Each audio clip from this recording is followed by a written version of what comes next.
Hey, hey, hey. Yes, sir.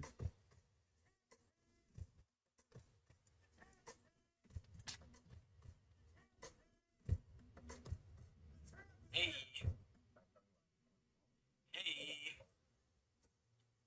hey. Yes, sir.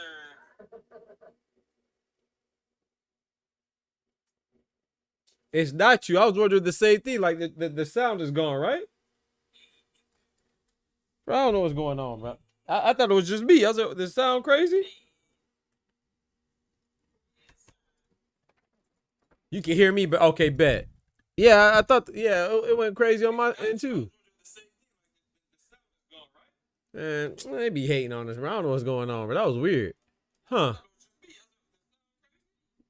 Yeah, that's weird, man. I ain't know what's going on either, man. But I appreciate y'all letting me know, man. But ladies and gentlemen, boys and girls, hermanos, mi hermanas, dudes and dudettes, ladies and lads, kings and queens, and everything in between. Y'all know what time it is, man. The doctor's in the house. Hold on. Let me say it again. The doctor's in the house.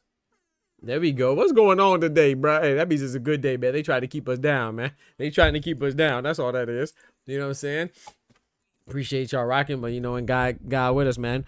Whom God bless, no man can curse. You feel me? So we in the building, man. Let's go ahead and start off with this roll call. I see my brother Ty Morissette, aka Bodega Ty, aka Ty Ain't Gonna Eat No IHOP, aka TSO Bodega Ty with the new name. Okay? My brother Ty Morissette in the building. Mi hermano Carnal, Oscar Perez in the building. We got my brother Dub McCullough, Mr. Dub in the building. We got round one in the building. You know what I'm saying? Mi hermanos en el edificio. That means my brothers in the building. You feel me? I appreciate y'all rocking, my sisters as well, man. Shout out to everybody, man. Let's go ahead and get right, man. Before we get to it, let's go ahead and say our prayers. Please join me and bow your heads if you indulge. If you don't, sit back, chill, have a coke and a smile, and we'll get back right to the boxing stuff shortly. Dear Heavenly Father, Lord, thank you for bringing us into this wonderful day, this wonderful night.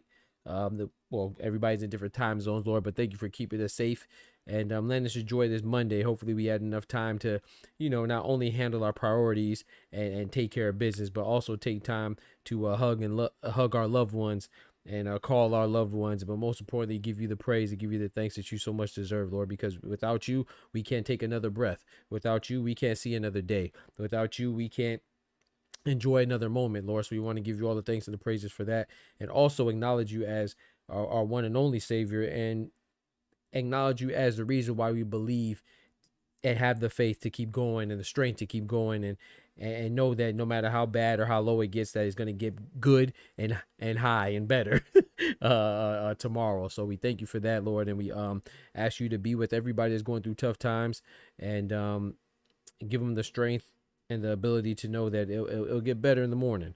It may not be tomorrow morning, it may not be the next morning, but it'll get better in the morning. Thank you, Lord. In Jesus' name. Amen.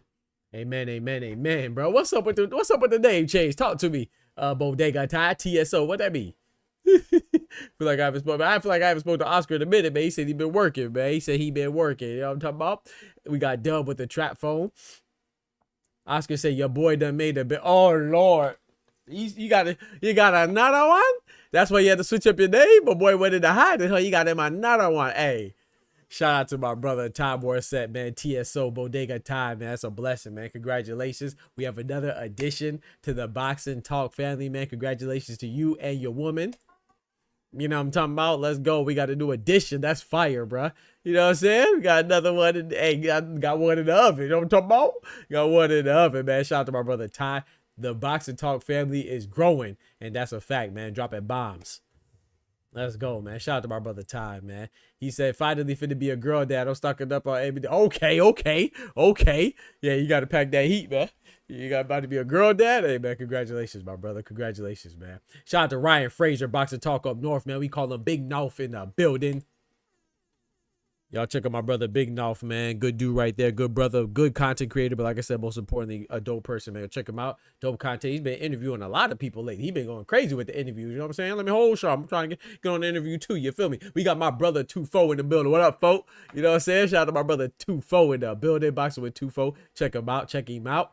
Dope dude right there. My brother right there as well, man. Shout out to my brother 2-4, man. I appreciate you, man. My boy say he got Glocks in the socks and a rocket in my pocket. You feel me? Hey, but speaking of Glocks in the socks and rockets in the pockets, G's on peace. What's up with Bud, man? Why they do our brother Bud like that, man? The greatest American boxer currently right now. You know what I'm saying? #1 pound for pound boxer, superstar. Superstar, I don't know. That might be a little bit of reach because, you know, boxing's not that big in America, and he's not one of the biggest personalities, so maybe not a superstar, but he should be a superstar. He should be a superstar based on his accolades, accomplishments, and based off of merit, you know?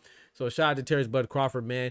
No, he is a superstar because when you have the city shut down for your parade, you're a superstar. You see what I'm saying? When you get not one, but 2 keys to the city, you a superstar, you know? And it's just sad to see him treated like that, man. He had rockets coming out the pocket and Glocks coming out the socks, like my brother Ty said, pointed at his head top and his people in his party. And you know me, man, I didn't make a video on this. Y'all know my MO. For better or for worse, there's some things I don't like to cover. This one I'm gonna cover because it's not anything that he necessarily did wrong. It is out the ring and it does have to do with law enforcement, so I don't like to cover again people personal business, but this is big news. I'm talking about I saw people talking about it, not just content creators, but I saw the news, you know what I'm saying, the news, and I can't remember the gentleman's name, but the guy that's ahead of his security detail, he was interviewed by ABC News in Nebraska, and so it's a pretty big deal, man. And it just seems like another instance. Like I said, I'm not there, I wasn't there, so I can only tell you, I can only speculate like everybody else that wasn't there. But from his account, he seems like the guy, he seemed like a very honest man, in my personal opinion. He seems like a very he seems like a very positive, progressive, articulate, intelligent dude, responsible dude, right? And he didn't seem like he was lying, you know. He just said that, you know, unfortunately when they were pulled over, that it was escalated instead of de-escalated by the police. And I will say this, you know, I'm not saying that anybody, celebrity or not, is above regulation. Everybody should be treated fairly, ideally. But it just, man, to me, it's kind of scary to think that if it wasn't Terence Bud Crawford, because the officer claims that he didn't recognize Terence Crawford. And I'm not gonna lie, I don't know if y'all remember that old TV show called Cheers. You know, I think it was filmed in Boston, but the theme was that everybody knows your name. I feel like in Omaha, Nebraska, everybody knows your name. And if they don't know your name, when the city gets shut down for your parade and you get 2 keys to the city, then everybody should know your gosh dang name. Now, so like the fact that like I said, it doesn't make you immune, but it should make people approach you with a little bit more tact. Ideally, everybody should be treated fairly, but we know that's not reality. So, you know, he's like a celebrity there. He's, you know, him and Warren Buffett are the only 2 people I know from Omaha, you know what I'm saying, as far as celebrity goes. I'm sure there's more, but those are the only 2 people I know. So what I'm saying is that, you know, if you're gonna approach somebody, anybody, you should have patience, but especially when it's a guy on his birthday, just got the keys to the city early, a couple hours before. I think it was a little much to pull out your gun on him, man. And it seems like the account, which you know, the account from the police officer, according to the passenger, who's the head of the security detail, and Terence Bud Crawford and Coach Malachi, he didn't notice a gun. It was that Bud was forthcoming and told him, I have a gun, you know, which was a responsible gun holder or gun owner. You know, you're gonna relay that to the police. I have a story that's very similar to that anyway. But you know, it's just to make them feel like that, where your life's in jeopardy, man. Things could have went south, you know what I'm saying? Thank God it didn't. So, you know, but I do have to me, it's not even about Bud. It's not even about the police officer in particular. It's the fact that I don't care who's telling the truth. If the police tell us something, we should be able to believe them. And it just shows that there's distrust there, you know what I'm saying? Not just specifically in Nebraska, but or specifically with Americans or Black Americans in particular, but just people and the police. You know, the police are there ideally to protect and serve. That should be their first and foremost priority, you know, and their objective. And sometimes it seems like they tend to make a situation worse where it doesn't have to be. Now, if he was really reckless driving, like I said, I'm not there, of course he should be reprimanded. Birthday or not, key to the city or not, celebrity or not. I'm not here defending whatever that is. I wasn't there. But what I'm saying is that for guns to be drawn, and we saw the video of the actual incident, it didn't seem like there was. It seems like that was unnecessary and excessive use of force. And all that it takes is a trigger, man. However many small pounds of pressure, the minuscule amount that it takes to kill somebody, and you have it pointed at someone's head top. That's kind of crazy, man. So it's just unfortunate, hopefully we will see at the end of this investigation. So I'm going to withhold judgment as far as that goes. But as far as my experience with the police and stuff like that, I'm a law abiding citizen. You know what I'm saying? I don't have no type of criminal record, never been arrested, none of that stuff. But I've have experiences similar to what Bud had with the police. I remember one time in particular, I was like, so y'all know I got my PhD in engineering, and I was the building. I have a key to the building. That's where my office is, right? And it's open 24/7 because they know the type of work that they put on students. And then not to mention that I was also a professor too, so I was teaching as well. So I have my dogs with me, and after hours, I bring my dogs up to my office on the 3rd floor. And they chill with me in the office. So I'm coming back. It's like 2 or 3 o'clock in the morning. And it's so funny because I was telling myself, I was like, man, I should just go eat a peanut butter jelly sandwich. But I was like, nah, man, I remember what I want. Cause I don't really eat burgers and stuff. Not fast food burgers. I was like, man, I want a smoothie or something. So I went down to McDonald's. I can't remember what it was. I think it was McDonald's. And, and then the police flashed their lights and got me on the way back, and I was just laughing. I was like, man, that's crazy. I should just ate the gosh dang peanut butter jelly sandwich. But anyway, they were so close to my house that, they tell me for a couple miles, I guess, running my plates or whatever, and then I pulled in. When they actually turned on their lights, I was pulling into my driveway. So basically they had me in my yard with my hands up and stuff like that. I put my hands up willingly. They didn't tell me to, but I put it up willingly just because we watched the news. It's late at night, and then the cop was just very very ignorant and very unintelligent. It was 2 of them, older one and the younger one. The younger one was cool, 2 white American cops. The older one was the one that was a fat sloppy body butthole, right? He's like, oh, where are you coming from? I'm like, I'm coming from the university. He said, oh, you're coming from the university at 2 o'clock in the morning? I said, yeah, I'll study. He said, you studying this late? I said, yeah. I said, I'm not a police officer. Unlike you, it takes a lot of studying to do what I do. I'm an engineer. And me, I'm slick at the mouth, man. That's why I thank God for that, because the officer was a butthole, but sometimes people try to use excessive force, especially when you make them look as unintelligent as they are. So I was like, yeah, I know you can't relate because you don't have to study much to be a police officer. I was just being disrespectful because I was annoyed, man. And I was like, why'd you pull me over, whatever. They're like, oh, we just such and such, whatever. Then by the time after I'm being harassed, keep my hands up, and I'm speaking with the officers and stuff like that. Like I said, the young one was cool, but still pulled me over. And then they didn't have their weapons drawn, but with the big guy that had the attitude had his hand on his hip and stuff like that. I'm in front of my yard, got my dogs in my truck and stuff like that. Then they finally tell me after all of this, and they didn't do any searching. They asked me if I could search. I said no. I know my rights. I said no, and whatever. I don't have nothing in my car anyway, but I'm not gonna cooperate at the sacrifice of my own rights and stuff like that. So anyway. So anyway, long story short, they said, oh yeah, well, we pulled you over because your tag light was out. And I was like, yo, my tag light was out. I said, so we've been out here for 30 minutes for y'all just finally telling me my tag light's out. I was like, whatever, man. He's like, you don't believe me? Go check. I said, it doesn't even matter. It's over with now. So then I went to go check it. They need the fat sloppy officer was like, yeah, see, I told you so. They drove off. Bro, I have 2 tag lights. One of my tag lights was out, and you could still see my stuff. You see what I'm saying? But it's just like, I don't mind them pulling me over, but why did we have to go through all that for you to finally tell me what the issue was? Is because the real issue is that you were looking for something to get me for because of how I look, how late it is, probably the vehicle that I drive. I'm a grad student, you know what I'm saying? When I was a freshman, I couldn't afford the Chevy Avalanche I had, but it was a present to myself, you know what I'm saying? Once I committed to my PhD, and I was fortunate enough to get good grades and stuff like that. So I had a fellowship. I didn't pay 1 penny for grad school. I was actually paid very well, you know what I'm saying?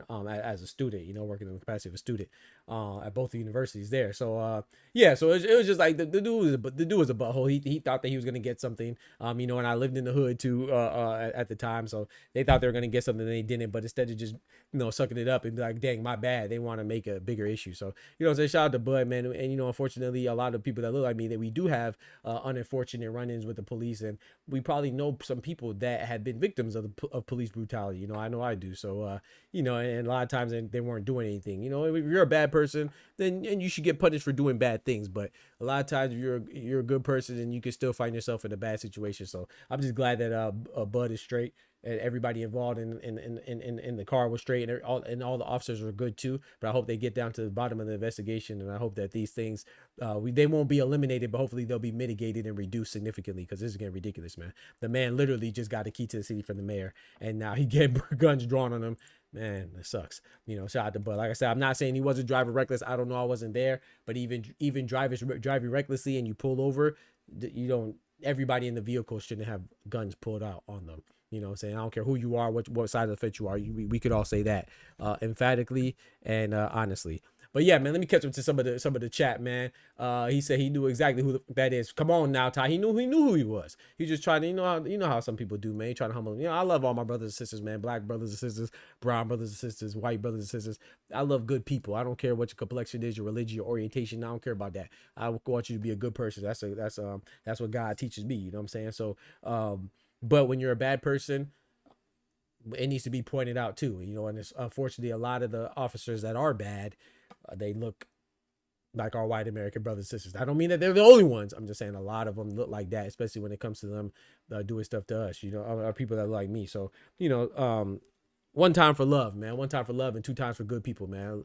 We just got to love each other, man. Be honest too, man. They knew who he was. He got 3 streets named after. Come on now. He got 3 streets named after him. Received the key to the city twice. How the freak these dudes in Omaha not know who he is. You feel me? Shout out to JRN in the building. Yep, exactly. Doesn't make any sense, bro. The man got 2 keys. Bro, I feel like if I go to Omaha, I stay there 2 weeks, they gonna know who I am. Let alone Terence Crawford, man. They trying to kill our heroes. You feel me, Teddy? Shout out to Teddy, man. No, like I said, it's just a blessing that everybody's okay, man. You know, so shout out to that, and hopefully, it's just a bad stay, man. So just say, be careful, man. No matter how old you are, no matter what skin you're in, just be careful, man. You know, and always try to de-escalate and try to be cooperative too. You know, not saying that's gonna guarantee. Obviously, it doesn't guarantee you not to get guns pulled out on you, but at least it will help kind of reduce it. Just try to be compliant, and you know, now if they do something excessively where you can't help it, then always defend yourself. You know what I'm saying? God is with you, but you know, just try to be compliant, because a lot of people, unfortunately, man, their wife cheated on them, or they were bullied when they were younger, or they got they got fired. No, not fired because they're an officer, but something didn't go their way and they want to take it out on you because they have the power and the authority to do so. So just be careful, man. But yeah, man. So shout out to Bud, man. I'm glad everything's okay, man. Shout out to Terence Bud Crawford. He said, "Is Mexican police mad at their nah, bro? Come on, bro. Don't do that. Nah, we ain't gonna do. We ain't doing that. Hell nah, man. Shout out to all my brothers and sisters, man. American, Mexican, Nigerian, Jamaican. You know, it's just bad people being bad people, man. That's all it is. But hopefully we get some closure to it and something that's appropriate for all, man. Don't forget to smack that like button. But yeah, man. So shout out to Bud, man. I think it's a stain, and it does. Yeah, that person, I think, you know, and the reason why I want to throw an investigation before I comment, because also a lot of times if that is the officer being ignorant, then it will show up in his past, right? This probably won't be his first infraction. So hopefully they do a thorough investigation, because a lot of times a tiger might change their scenery, but they can't change his stripes. You feel me? So I'm interested to see what comes out of the investigation in that officer's past, you know? But yeah, man. So let's get right, man. So also too, speaking to Terence Bud Crawford, like I said, I'm glad the situation was straight. You know, there is my brother Saul Canelo Alvarez, man. Still my favorite fighter, man. Shout out to my boy Cinnamon, man. I still think he's still my favorite. You know what I'm saying? I still think he's the face of boxing for right now, until proven otherwise. But as they've come out, man, Mike Coppinger with the Ring magazine, he has dropped a bombshell. He said that Canelo Alvarez will be undergoing surgery, man. He has an elbow surgery because he had an injury. And shout out to Killer. We know that he's been fighting for a long time. These fighters, they have nicks and bruises and stuff like that. Not just fighters, athletes. You know what I'm saying? Athletes and people too. You know what I'm saying? You might have something wrong with your back right now. You know what I'm talking about? Your rib might be hurting, your elbow, your toe. Nobody's 100%, especially when you're in a combat sport, right? So I say that to say that first of all, this is not Cinnamon. I'm saying that I'm anticipating the fans who are already making excuses to make more excuses. I think that's garbage, man. And like, whether he was injured in the fight or not, Saul Canelo Alvarez took it on the chin. That's what you do when you're an upstanding person, you know, and you're a real one. You take your victories with your chin held high. You take your losses with your chin held high. You know what I'm saying? But when this news came out, I know that people are gonna go crazy. They're gonna go buck wild and be like, "Oh well, Terence Crawford only beat him because he had his elbow injuries." You know, it's just and it's not just the Canelo fans either. I'm saying all fans do that. Like when Canelo beat Triple G, the Triple G fans say, "Oh, it's because Triple G was old and he waited him out." Like I said, it's not Cinnamon's fault that Triple G turned pro when he was 82 years old. That's not his fault. Like, people don't start in boxing at the same time. People don't have the same direction in their boxing career. Some people don't have the same opportunities. Everybody doesn't have. Some people aren't even in the same divisions in their primes. Like Terence Crawford in his prime, he was not in the same division as Canelo in his prime. You see what I'm saying? So stop taking away people's credit, man. Stop, like that. That diminishes what we just watched. The event. Somebody has to win, somebody has to lose. Usually, assuming there's no draw. But it's like, bro, if you try to water down Canelo because he lost to Terence Bud Crawford, how can we say Terence Bud Crawford is great if he fought a watered down Canelo? If you try to say Triple G was watered down or wasn't the same when Canelo beat him, how can we say Canelo is great if he beat a watered down Triple G? You say, and if Triple G would have won, people would have said Canelo. They would have said something's wrong with Canelo. When Floyd beat Canelo, yes, he was young, but we've seen younger champions. We seen champions that were younger than 23, the age that Canelo was when Floyd beat him. You see what I'm saying? Yeah, we saw Canelo had 60 something fights when he fought Terence Bud Crawford, but Terence Crawford was smaller and he's older. You see what I'm saying? And he has a lot of fights. He has 40 something fights. Let's stop diminishing it, man. And then because if Canelo would have beat Terence Crawford, people would have said, "Oh well, Terence Crawford's just so small. He just tried to go up too much." And yes, that's true. But at the same time, they're great fighters. That's why we think that it's gonna happen. You know. Now, don't get me wrong. That's why we want to see these fights happen. Now, don't get me wrong. When we see like somebody like Manny Pacquiao and Barrios, of course, if Barrios would have beat Pacquiao, like I kind of favored him as far as my count. I think I scored a 7-5 favor of Barrios, but it was a draw. But let's say Barrios would have won. Of course, that's fair to say with Manny Pacquiao being 46 years old on a 4-year hiatus, that's an older version of Pacquiao. Yes, but Triple G, when Canelo beat Triple G, or when they had a draw, then Canelo beat him, and then they fought a third time. Triple G went on a streak. He went on a streak that included Derevyanchenko. So it wasn't like, oh, he lost to Canelo, then he went on a loser streak, then he lost to Canelo again. No, he was good enough to go on a winning streak. Same with Miguel Cotto. When Miguel Cotto fought Canelo, he was coming off a winning streak as well. So like I'm not saying that everybody fights in their prime, but this is not some type of fairy tale utopian idealistic world. Not too many fighters fight in their prime when they're 100% healthy. That just doesn't happen. It's like when Bivol about to fight Beterbiev. If Bivol beats Beterbiev again, they're going to say because Beterbiev is old. But Beterbiev wasn't old the first time when he won. Like, come on, bro. Like, we got to chill out. I feel like all these reasons for somebody losing. When Pacquiao beat Floyd, everybody wanted this fight to happen. It finally happens. A lot of people thought Pacquiao was going to beat Floyd. Floyd beats Pacquiao because of his shoulder. Like, come on, bro. I'm not saying that his shoulder wasn't hurt, but what if Floyd Mayweather's big toe was hurt? What if his knee was hurt? I don't know. You see what I'm saying? But you only get fixated on it because you're trying to justify why your favorite fighter lost. These fighters are going to fight. They're great events. Some people got fighter A winning. Some people got fighter B winning. Let the best man or woman win. That's it, man. We just got to praise these fighters, bro. You really killing the sport, in my personal opinion, when we do that, bro. We watering it down, it gets ridiculous. He said they was being petty. Fortunately, he did fit the description. His pay stub was on Netflix over 50 with Canelo. Facts, dog. Hey, thank God for that. Thank God for that, man. Thank God for that. He said, matter of fact, F that. She's supposed to have tough skin. He'll read that and tell her on your own. Tell the grill paid off. Tell her the grill paid off. What you talking about? Do you remember the sad face Triple G had after the second fight at the come on now, Dub. That was still Prime G. Come on now, Ty. But that third fight. Nah, don't get me wrong. That third fight, I thought the third fight shouldn't even happen. But you know, it's like, bro, it's like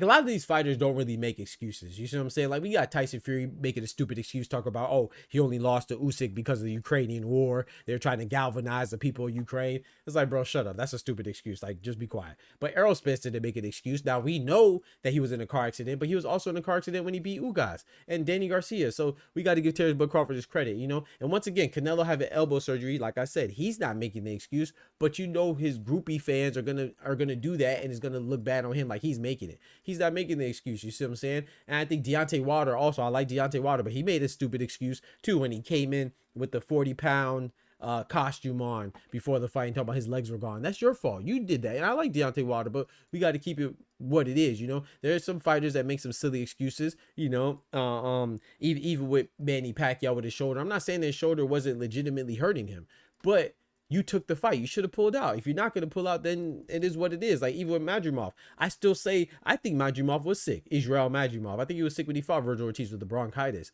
But I don't take it away from Virgil Ortiz. That's still a good win. That's his choice. You see what I'm saying? He fought that. So I think that we gotta work on giving fighters their credit, man. Like Canelo and Terence Crawford, that was as good as you're gonna get. You see what I'm saying? Now if it's like I said, if it's something ridiculous now, you know, like even like somebody like Chocolatito fighting Bam Rodriguez, okay, then we know that's older. If Manny Pacquiao fighting Rolly Romero, if that's the truth, then we know that's older. Klitschko fighting Tyson Fury and AJ, okay, we know he was kind of older. You see what I'm saying? Or far in his career when he has like 60 something fights. But like when it's like something like Terence Crawford and Canelo or Beterbiev and Bivol, let that ride, bro. Like let that ride, man. Let that ride, man. You see what I'm saying? Fight 2 was fire. Triple G and Canelo was at their best. Come on now, Dub. You know, and that's not to take away from anybody. You know, I just say we got to stop looking for reasons to take away the credit from these fighters. I mean, then how are we gonna? Why would they want to fight each other and go for greatness if you're just gonna make an excuse? Then you might get Jake versus Tank. You see what I'm saying? That's the flip side of it. And speaking of Tank versus Jake, I don't think I went live since Shakur and Tank had that little back and forth, man. I'll tell you this, man. Y'all know I rock with Tank, man. GTD all day, you feel me? I think Gervonta Tank Davis is the best from 140 on down.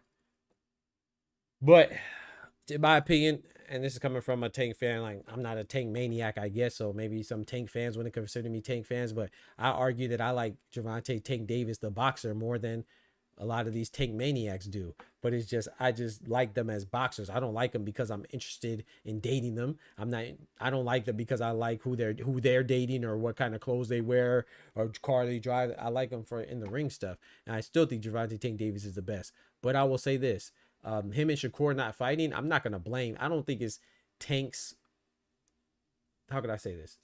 I think that if Gervonta wanted to fight him, he could fight him. I don't think he wants to fight him. Now, do you want to say that that's a legitimate reason? You want to say he's ducking? That's cool. If you want to say he's ducking, whatever. But I don't think that he's, how can I say this?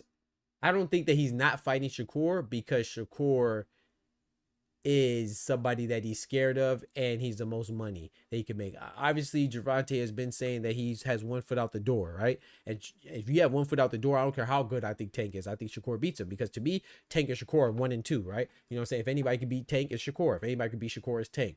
So with that being said, and him saying that, hey man, you know, I'm not gonna give you a payday like Canelo, whatever Canelo be saying. I think that's more reasoning than him not fighting him because he thinks he'll lose. I think that he sees Jake Paul as an easy win, or not even if you don't see it as an easy win, an easier opportunity to get more money, more bang for his buck. Do I like that? No, I don't like Tank versus Jake, but I don't think that he's not fighting Shakur because, oh yeah, I could get as much money with Jake. I mean, with Shakur as I can with Jake, and I just don't want to fight him because I'll lose. No, I think that he has one foot out the door and this is an exhibition and he could go that route to make a lot of money. You know, so I think a lot of fighters, included Jabatai, included AJ, included Canelo, would have done the same thing unless they get more money from elsewhere. So do I like it? No, I wish he would fight Shakur. Do I think that Shakur wants to fight him? Yeah, I think Shakur wants to fight Tank. I know a lot of people saying, oh, Shakur should have signed with PBC when he had the chance. I mean, everybody they don't have a perfect walk of life. You know what I'm saying? Maybe there were some mistakes that could have been some things that could have been done differently on Shakur's end and maybe guaranteed the fight a little more.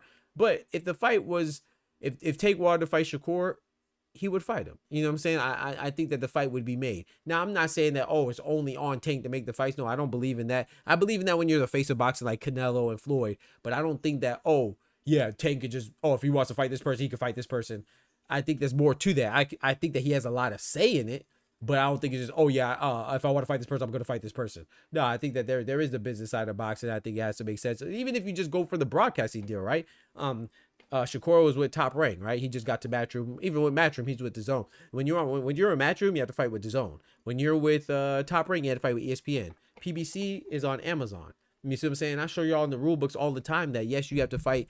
Let's just say, I know Shakur is not a mandatory, but sometimes you have to have exclusive particular deals for certain fights, and it does involve what platform you're going to fight on, because if you cannot fight contractually on this platform, then you cannot fight this person. I'm just giving you examples of things that could be set up as potential roadblocks. But at the end of the day, I do think it's more Gervonta Tank Davis's fault that the fight's not happening than it is Shakur's fault. Just like with David Benavidez and Canelo. You know I like Cinnamon, but I think it's more so Canelo's fault that the fight didn't happen than it is David Benavidez. However, that doesn't excuse David Benavidez from not dotting his I's and crossing his T's as well. I wouldn't say that Canelo's ducking. I don't think Tank is ducking. But at the same time, do I think that if they really wanted the fights to happen, that it could happen? Yes, I do. You see what I'm saying? I don't even know why we even have this conversation. You know, I think it's kind of getting watered down and getting old, man. Shout out to my brother Oscar. He says, not gonna lie, I still got Madrimov winning against Ortiz. I'm not mad at that, my brother. I'm not mad at that, man. I'm not mad at that, man. Rico says, realistically, Fury only lost to Usyk because he didn't have his Cheerios that morning. We all know, hey, facts. There's always a reason, right, Rico? There's always a reason. Somebody got mad at me on Twitter, you know, where they be tweeting and chirping like a bird that because I didn't agree with them that Tito lost to Oscar. I'm like, bro, Felix Trinidad beat Oscar. That's what it says in the record books. Don't get me wrong. There's sometimes the robberies, right? Like, for example, Natasha Jonas versus Michaela Mayer. I thought Michaela Mayer clearly won that, but she lost on paper, right? Some people would say that Amanda Serrano and Katie Taylor, one of those fights, or all those fights, Amanda Serrano really won, but she lost on paper. I don't think that Tito versus Oscar was some big robbery, man. And if you do think it's a robbery, then I don't want to hear you complain about the way Devin Haney fought Jose Carlos Ramirez, because if you think that Oscar beat Felix Trinidad, well, the way that he beat him was using his feet more than his hands. So if you think that Oscar De La Hoya beat Felix Trinidad fighting like that, then I don't want to hear you complain about Jermaine Ortiz beating Teofimo. He should have beat Teofimo then. And I don't want to hear you complain about Devin Haney's style that he implemented against Jose Carlos Ramirez, because that was the Oscar De La Hoya Felix Trinidad style. Go back and watch that fight. Oscar De La Hoya was running all over the place.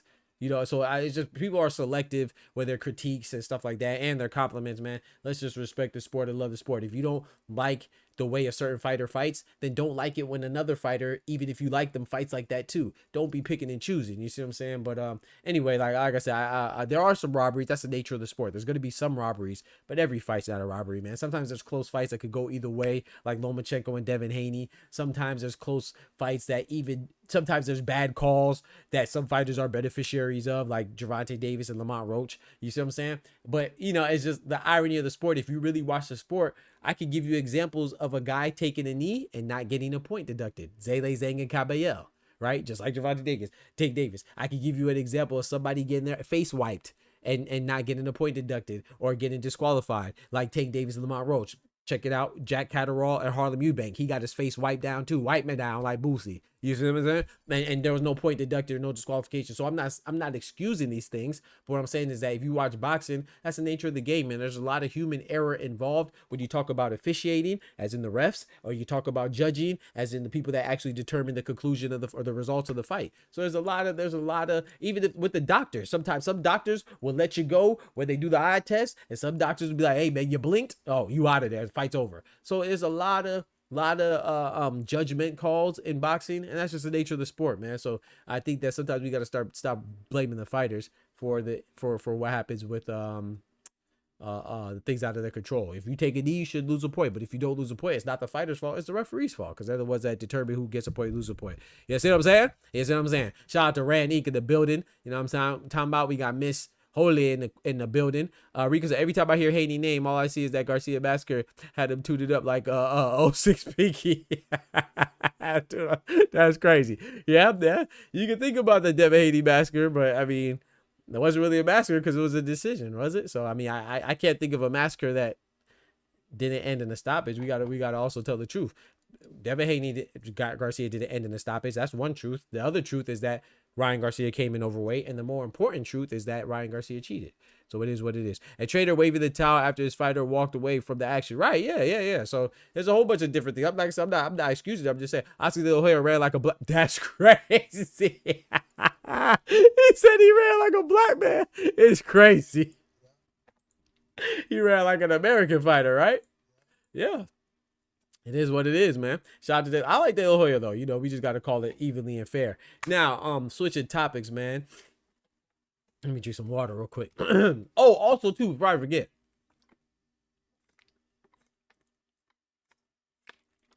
You know, I love doing we always talk about predictions for upcoming fights, but as part of the membership package and part of the Patreon, I'm gonna start dropping prediction film studies and prediction vids. You know what I'm saying? Make them members only. You know what I'm saying? Because I feel like, you know, we always give predictions. I give pretty good gosh dang predictions if I do say so myself. And shout out to y'all. We have great discussions about who's gonna fight and stuff like that. And some of y'all open my eyes on certain things, and some of y'all make me realize certain things that I didn't see before, you know what I'm saying? And some of y'all make me double down on what I think too, because but I'm gonna start dropping some predictions, man. We're gonna start doing that and put it on the Patreon and the members only, you know what I'm saying? So we're gonna start doing more members only content and more Patreon content. So consider becoming a member on the Patreon and a member on the YouTube. You know, we're gonna be dropping even more content than we already do. We already go crazy with the content, daily vids, daily lives. But yeah, we gonna drop more content on that, man. So look for that in a couple in the coming weeks. You see what I'm saying? Shout out to JRN. He said fairs. Yes, sir. Yes, sir. He said trader wave the tail, read that. Or he said on that Austrian. Yeah, you're exactly right. Rico is that Austrian, man, you know. And yeah, PDs are just not good for the sport, man. We gotta clean up the sport, man. We gotta clean up the sport. Yeah, feel me?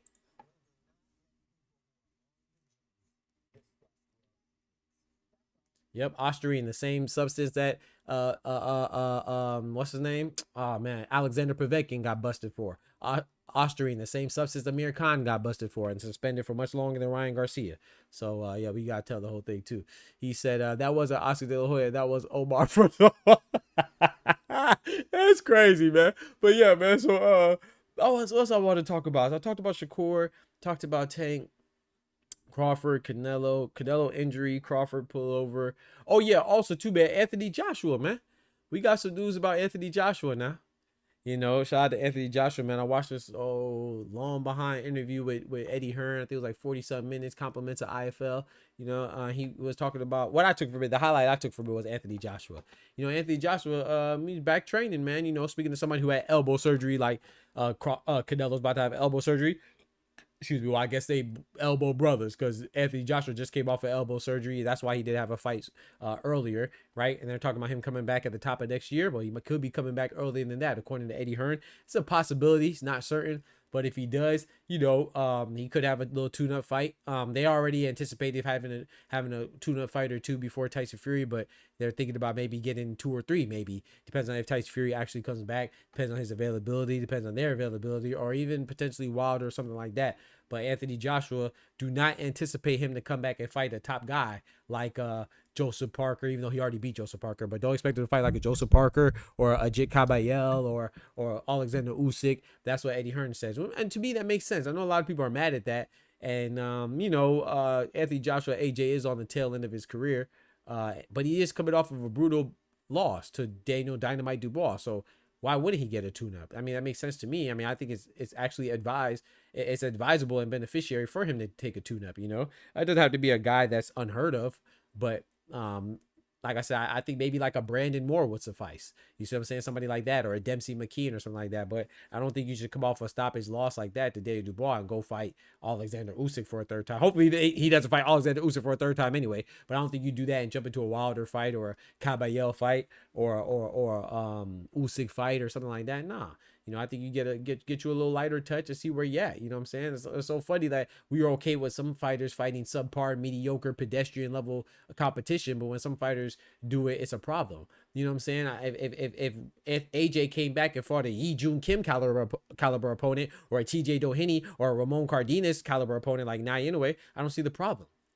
What's the problem? If AJ comes back and fights a Steve Claggett caliber opponent like Teofimo did off of an ugly victory over Jermaine Ortiz, what's the problem? What's the problem? I think that's actually good. I think he should. You know what I'm saying? So and you know, people are also talking about AJ is bad. You know, I'm not the biggest AJ fan. You know what I'm saying? Shout out to the Englishman by way of Nigeria. I think Anthony Joshua's a good fighter though. You know, and just because you lose doesn't mean that you're bad. Same with Canelo. Just because he loses, I still think Canelo's a beast. He's still my favorite fighter. You see what I'm saying? But I'm not a fickle fan though. But anyway, AJ is, there's no way he could be bad, right? AJ, if I say that AJ is a top fight, can you imagine? Go on Twitter and say that Anthony Joshua is a top fighter in boxing right now. People are going to say that you're stupid. But in actuality, he is a top fighter. He, not only is he a former Olympian. He's a gold medalist Olympian. Yeah, he won gold. How many fighters you know done that? I think all the fighters that won gold are some people like Andre Ward, all-time great. Clarissa Shields, all-time great. You see what I'm saying? I can go on more. Even James DeGale. Didn't James DeGale win gold? I think James DeGale, who just fought a bare knuckle fighting. But anyway, I want to say he's all-time great, but he's still good. You know what I'm saying? It's going to be hard to win a gold and not be considered good. So not only, it's so funny that we talk about other fighters and their amateur pedigree being great because of their amateurs and they never won gold. Lomachenko. But anyway, so we have Anthony Joshua. He's a gold medalist. You know, it's not only Olympian, he's a gold medalist Olympian, and he's a unified champion. You see what I'm saying? And then one of his losses, how many losses does he have? He lost to Andy Ruiz. He avenged that loss. He lost to Usyk twice. He lost to Daniel Dubois. That's 4, right? That's it, right? Only 4 losses, right? Usyk twice. Andy Ruiz, he avenged that. And then Daniel Dubois. So what I'm saying is that Anthony Joshua, he may not be the best fighter. He's not the best heavyweight. That'd be Alexander Usyk, you know what I'm saying? Top 3 pound for pound. I think he's number 2, but he could be number 1 too. 1 as well. Yeah, he's a top pound for pound fighter. Let's not confuse losing with being bad. That doesn't erase or obliterate what he's done. Anthony Joshua is still a top fighter. That's why he's the biggest revenue generator in the heavyweight division. People still want to fight Anthony Joshua. People aren't running to fight to get an Alexander Usyk fight. And he's the best, right? They don't do that. It's just like with Tank. Tank is the money man at the lower divisions. Anthony Joshua is the money man at the heavyweight division, and Canelo's the money man at the middleweight divisions. You know what I'm saying? Middleweight, super middleweight, light heavyweight, all that other stuff. So you don't have to be the best to be the biggest revenue generator. You know what I'm saying? And so you got to think, even when Anthony Joshua fought Daniel Dubois, it was for Daniel Dubois' belt. You think, and they sold out Wembley Stadium. You think that was because of Daniel Dubois? No disrespect to Daniel Dubois. Some people were there for Dubois, but the majority of them were there for AJ. AJ is the one that has the Olympic gold medal. He's the one that's been unified. He's the one. So that shows you that he has accolades and merit and accomplishments in the sport. Not to mention he's been on GQ magazines and all types of photo shoots and gosh dang cereal boxes, right? So that shows marketability. I'm not just saying that just to say that, but that shows that he's good and he's marketable. You feel me? So really, yeah, AJ still the top guy. That's why we want to see who he comes back and fights. You know what I'm saying? Is he the best? No. Do I think he beats Caballero? I would go with Caballero. I'd pick Caballero to beat AJ. If he fought Tyson Fury, I'd pick Tyson Fury to beat AJ. If he fought Usyk, well, we already know how that happened, but I would still pick Usyk to beat AJ again. But you could not be the best or not be the top guy and still be good. Like, that's why I tell you all, like, this is the only sport that we do this in, bro. If you watch basketball, they have the MVP, yes. They have the champions, yes, but they also have all-stars. You know who makes an all-star team? Good players. Other good or great players, whatever you want to say. So it's like boxing. We can only have one great player at a time. Like other sports have all-star games and stuff like that. That means that there's other great players, even if you're not the most valuable player in the league. Just because you're not the top player, you're not the top 3, there's still room for other great participants. And that's what Anthony Joshua is, man. That's what, even though Gervonta got a draw with Lamont Roach, he's still a great player. Regardless who wins between Devin Haney and Brian Norman, both of them are still great. You see what I'm saying? Devin Haney being the youngest undisputed champion in the 4-belt era on the male side. Gabriela Fedor is the youngest on the in all the boxing. But and then Brian Norman, he was the youngest reigning champion until Xander Zayas took that title from him when he won his WBO belt. So they're both great. You see what I'm saying? Now how great? I'm not saying they're all-time greats, but you got to put some respect on these fighters' name, man. Every time somebody loses, we can't just throw them away. Shout out to Just Do in the building. What's good, brethren? We got Queen Shawala Ya in the building. 1 time for the ladies. You know what I'm saying? 2 times for Shawa. Y'all check out Shawala Ya, man. Dope content creator right there. Even doper person. You know, check her out, man. I love her content, man. Personally, one of my favorite for sure. And check out my brother, Just Do, man. That's my guy right there, too. Also, another dope content creator in the game. You feel me? Shout out to everybody in here, man. Shout out to everybody keeping boxing what it is. And shout out to everybody contributing to this good old boxing talk. Yeah, feel me? He said, let me see. Crawford like Spider-Man to Omaha. I don't even know what that means. And that's a good thing, like Spider-Man, right? I mean, just make sure it's Tobey Maguire or the new one. What's the new one? Tom Hiddleston or Tom? I always confuse it between, because I know they're both named Tom, right? Loki and Spider-Man. It's Tom Hiddleston and Tom something. They both named Toms, and I always confuse them. But you know what I'm talking about. But I just don't. No disrespect to Andrew Garfield, but I wasn't feeling his Spider-Man. But I liked Tom, the newer one, and I like Tobey Maguire Spider-Man. But and Andrew Garfield, I wasn't really feeling him, man. No disrespect. Not saying he's not a good actor, but Tom Hiddleston, there's like, because one is Loki and one is Spider-Man, bro. It's like Tom Hiddleston and Tom something. They're both Toms, though. I think they both have THs as their initials. I'm about to tell you right now. And I always confuse them. I'm about to tell you right now.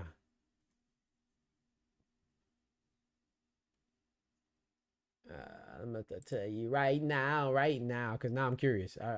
Tom Holland. Tom Holland is Spider-Man. Tom Hiddleston is Loki. Yeah. So why'd you say Tom Hiddleston? Like, I didn't know what I'm talking about. That means Tom. So if you know what I'm talking about, what you talking about, JRN? That means Tom Hiddleston is Loki then. You feel me? So yeah. So I know they're both Tom H's. Yeah. Tom Holland is Spider-Man and Tom Hiddleston is Loki. Yeah. Yep. Yeah, man. He said that said some coke in the smile. What JRN talking about? But yeah, man. So I'm finna jump at the members now. Hey. So yeah, man. I just think that with this boxing stuff, man, I think that we have some good fights on the horizon, dog. And it's just sad that if David Benavidez loses, he's gonna be trash. If Anthony Yarde loses, I ain't gonna lie, that might say a lot about Anthony Yarde. I ain't gonna say Anthony Yarde trash, but we know Anthony Yarde for sure. He ain't at the top. But that's okay. He's not the cream of the crop. You don't have to be the cream of the crop. But it's not like Anthony Yarde's just out here losing to everybody, right? If he loses to Benavidez, that means he done lost to Benavidez. He done lost to Beterbiev, and he lost to Kovalev. All champions. And his other loss was to Lyndon Arthur, but he avenged that loss twice. They had a trilogy. You see what I'm saying? So Anthony Yarde's a good fighter too, but I do think that if he loses to Benavidez, unfortunately, he will be written off as a guy that's just not good enough to be a champion. And I disagree with that, you know. I think that no disrespect, right? I like Callum Smith a lot. I thought people were writing him off against Beterbiev. I had Beterbiev winning, but I thought people were writing Callum Smith off. Right? I was like, man, he has a good chance, right? And I thought he had a pretty good showing for himself while it lasted. But let's say that Callum Smith is elevated for some reason. I don't know who has a WBO belt right now. Bivol. Let's say Bivol gets stripped for whatever reason, or goes to cruiserweight to fight Ja Pataya. And let's say Callum Smith gets elevated. You don't think Anthony Yarde could beat Callum Smith? I don't know who would win. That's a good fight, but I'm saying that's 50-50. So a lot of times we throw fighters away because they lose to a guy that's great. You see what I'm saying? Like, look at Gervonta Tank Davis, right? I could name you 3 people that he recently fought that are champions, that became champions after he beat them. 2 of them are champions right now in higher weight divisions. Rolly Romero is a WBA champion for welterweight division. Tank beat him. Mario Barrios is a WBC champion for the welterweight division. Tank beat him. Isak Pitbull Cruz became a 140-pound WBA champion. Tank beat him. So just because you lose to a guy that's great doesn't mean that you can't be a champion again. It's like with Stanionis, right? Stanionis lost to Boots. I think Stanionis can still be a player at 147. I think Karen Chukazan can still be a player at 147. I think a lot of guys that, hell, who are you picking? Let's say Canelo, outside of Terence Crawford at 168. Who are you picking at 168 to beat Cinnamon?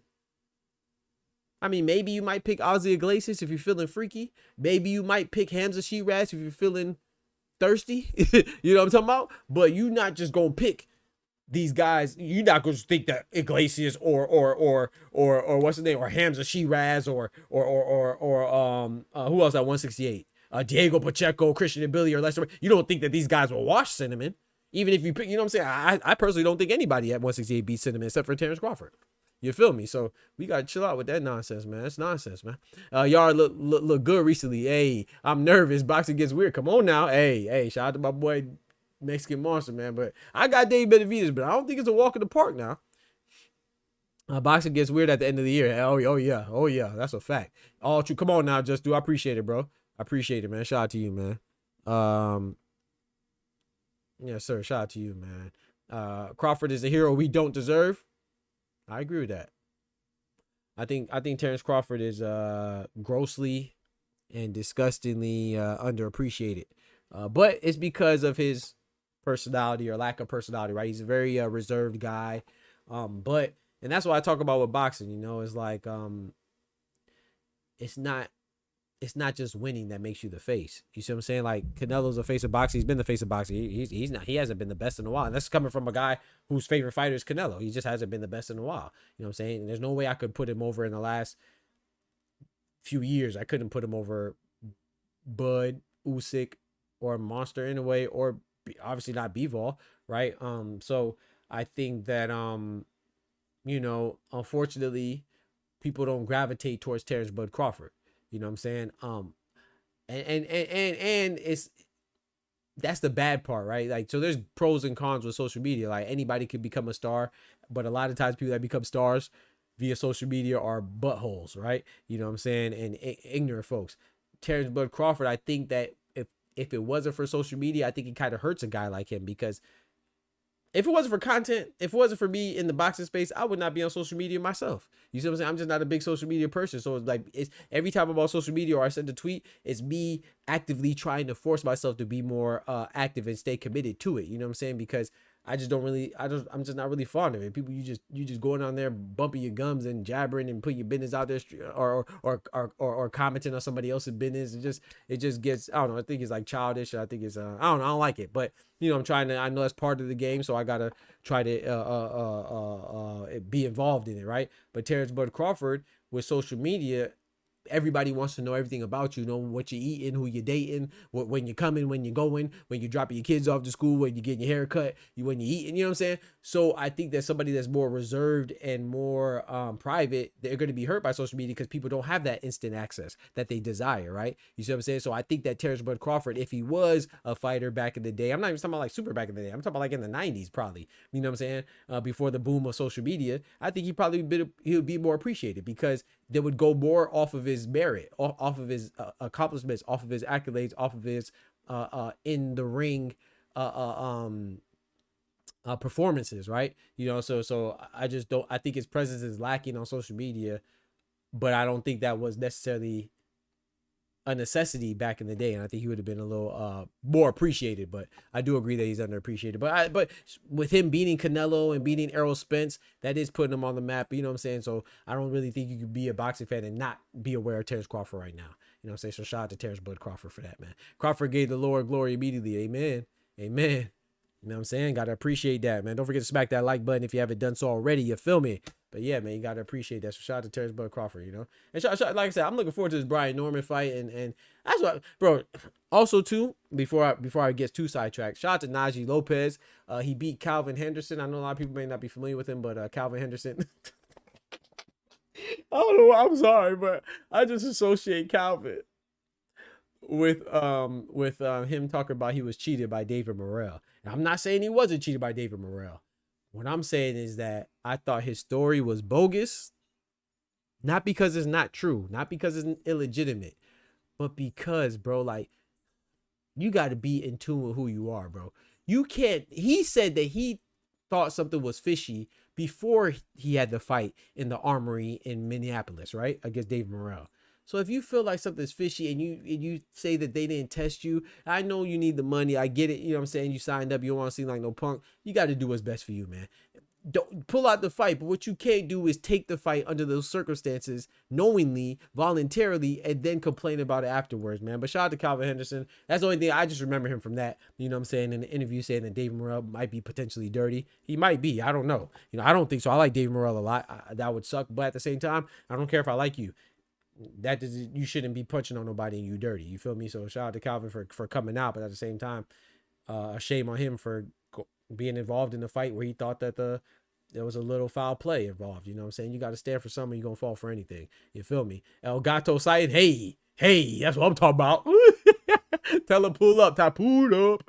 Tell El Gato pull up, man. Tell he better win too. Hey, Echo Essuman, excuse me, Essuman. Echo Essuman, hey, I don't think he's coming to play, bro. I don't think he's coming to play, bro. Do not put that on Bozy. That's all I'm gonna say. Y'all better not. Don't put that on Bozy, man. Cause I rock with y'all know I rock with El Gato, man. Jack Catterall, but like I said, his last two performances, one against Barbosa and his one against his last one was who? Harlem Eubank.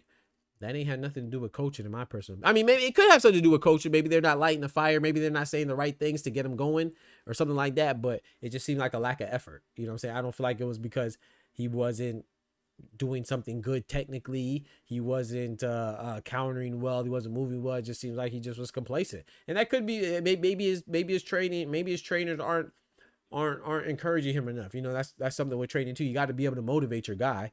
But I'm sorry. I think that's something in him. He ain't got that extra gear, man.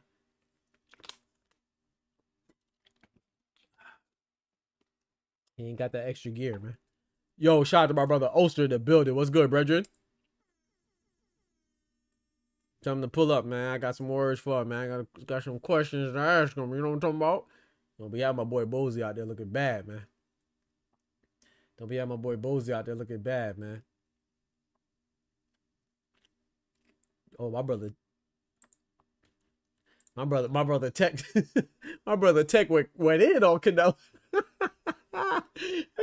He said that elbow didn't get you dominated like that. You got outboxed, pillar the post. He talking about Canelo and Bud.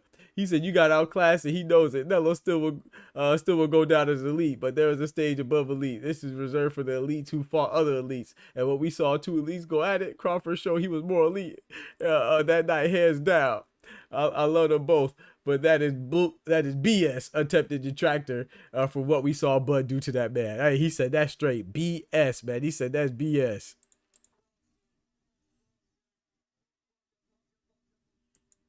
But I can tell my boy Tech ain't watched the. Well, he ain't watched the video when he typed that. You know what I'm saying? Maybe he watched it afterwards, but when he typed that, he didn't watch the video because, like I said, Canelo did not blame anybody. Canelo's been a stand-up dude. He took this L on the chin. It's going to be the other people, you know what I'm saying, that are going to try to take away from Bud by saying, oh, yeah, see, he was injured. I knew he didn't look the same. Nah, man, Canelo fought a good fight, bro. That Bud was just better, dog. Bud was just better, man. That's it. You know what I'm saying? Yeah, it is what it is, bro. You could argue that,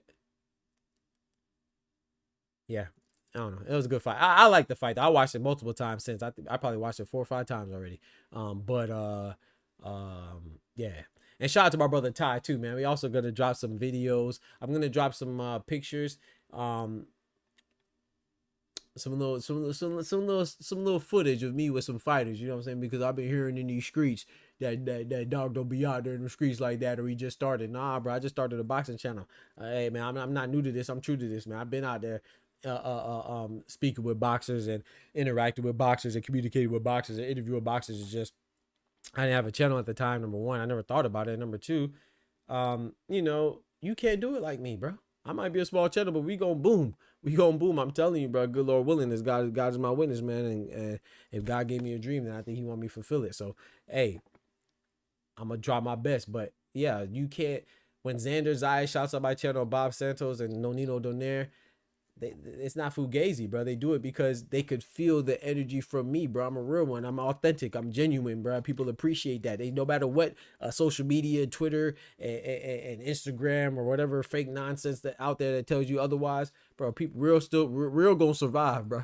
I'm telling you. So when I get shouted out like that, bro, I'm not new to this. I'm true to this, bro. I got pictures with me and Manuel Marcus. If you watch the intro, you can see it. You got be with Zab Judah, man. Me chopping it up with Sean Porter. Sean Porter thought I was a fighter. Sergio Moore thought I was a fighter. You know what I'm saying? Bozy Ennis, who don't have an interview with nobody. We got people in the chat that could attest to that. He was gonna give me an interview. It's just that the venue had some had a little scheduled what's it called? They had a spontaneous weigh-in or something like that, or some type of spontaneous check that interrupted that. So nah, man, people just feel they say it, man. Real recognize real. That's it, man. So hey, we gonna start bombarding them with clips and footages of me interacting with fighters. You know what I'm talking about?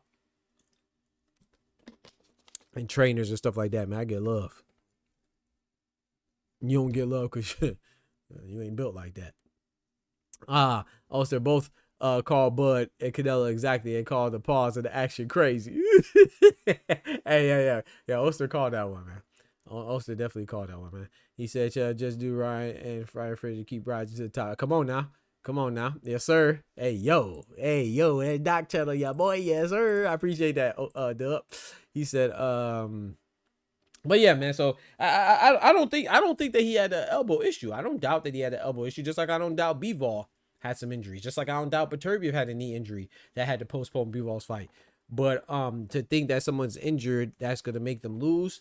Yeah, it would impact it, but it's not gonna make you. Other fighters are injured too now, and if you are injured that bad, then pull out.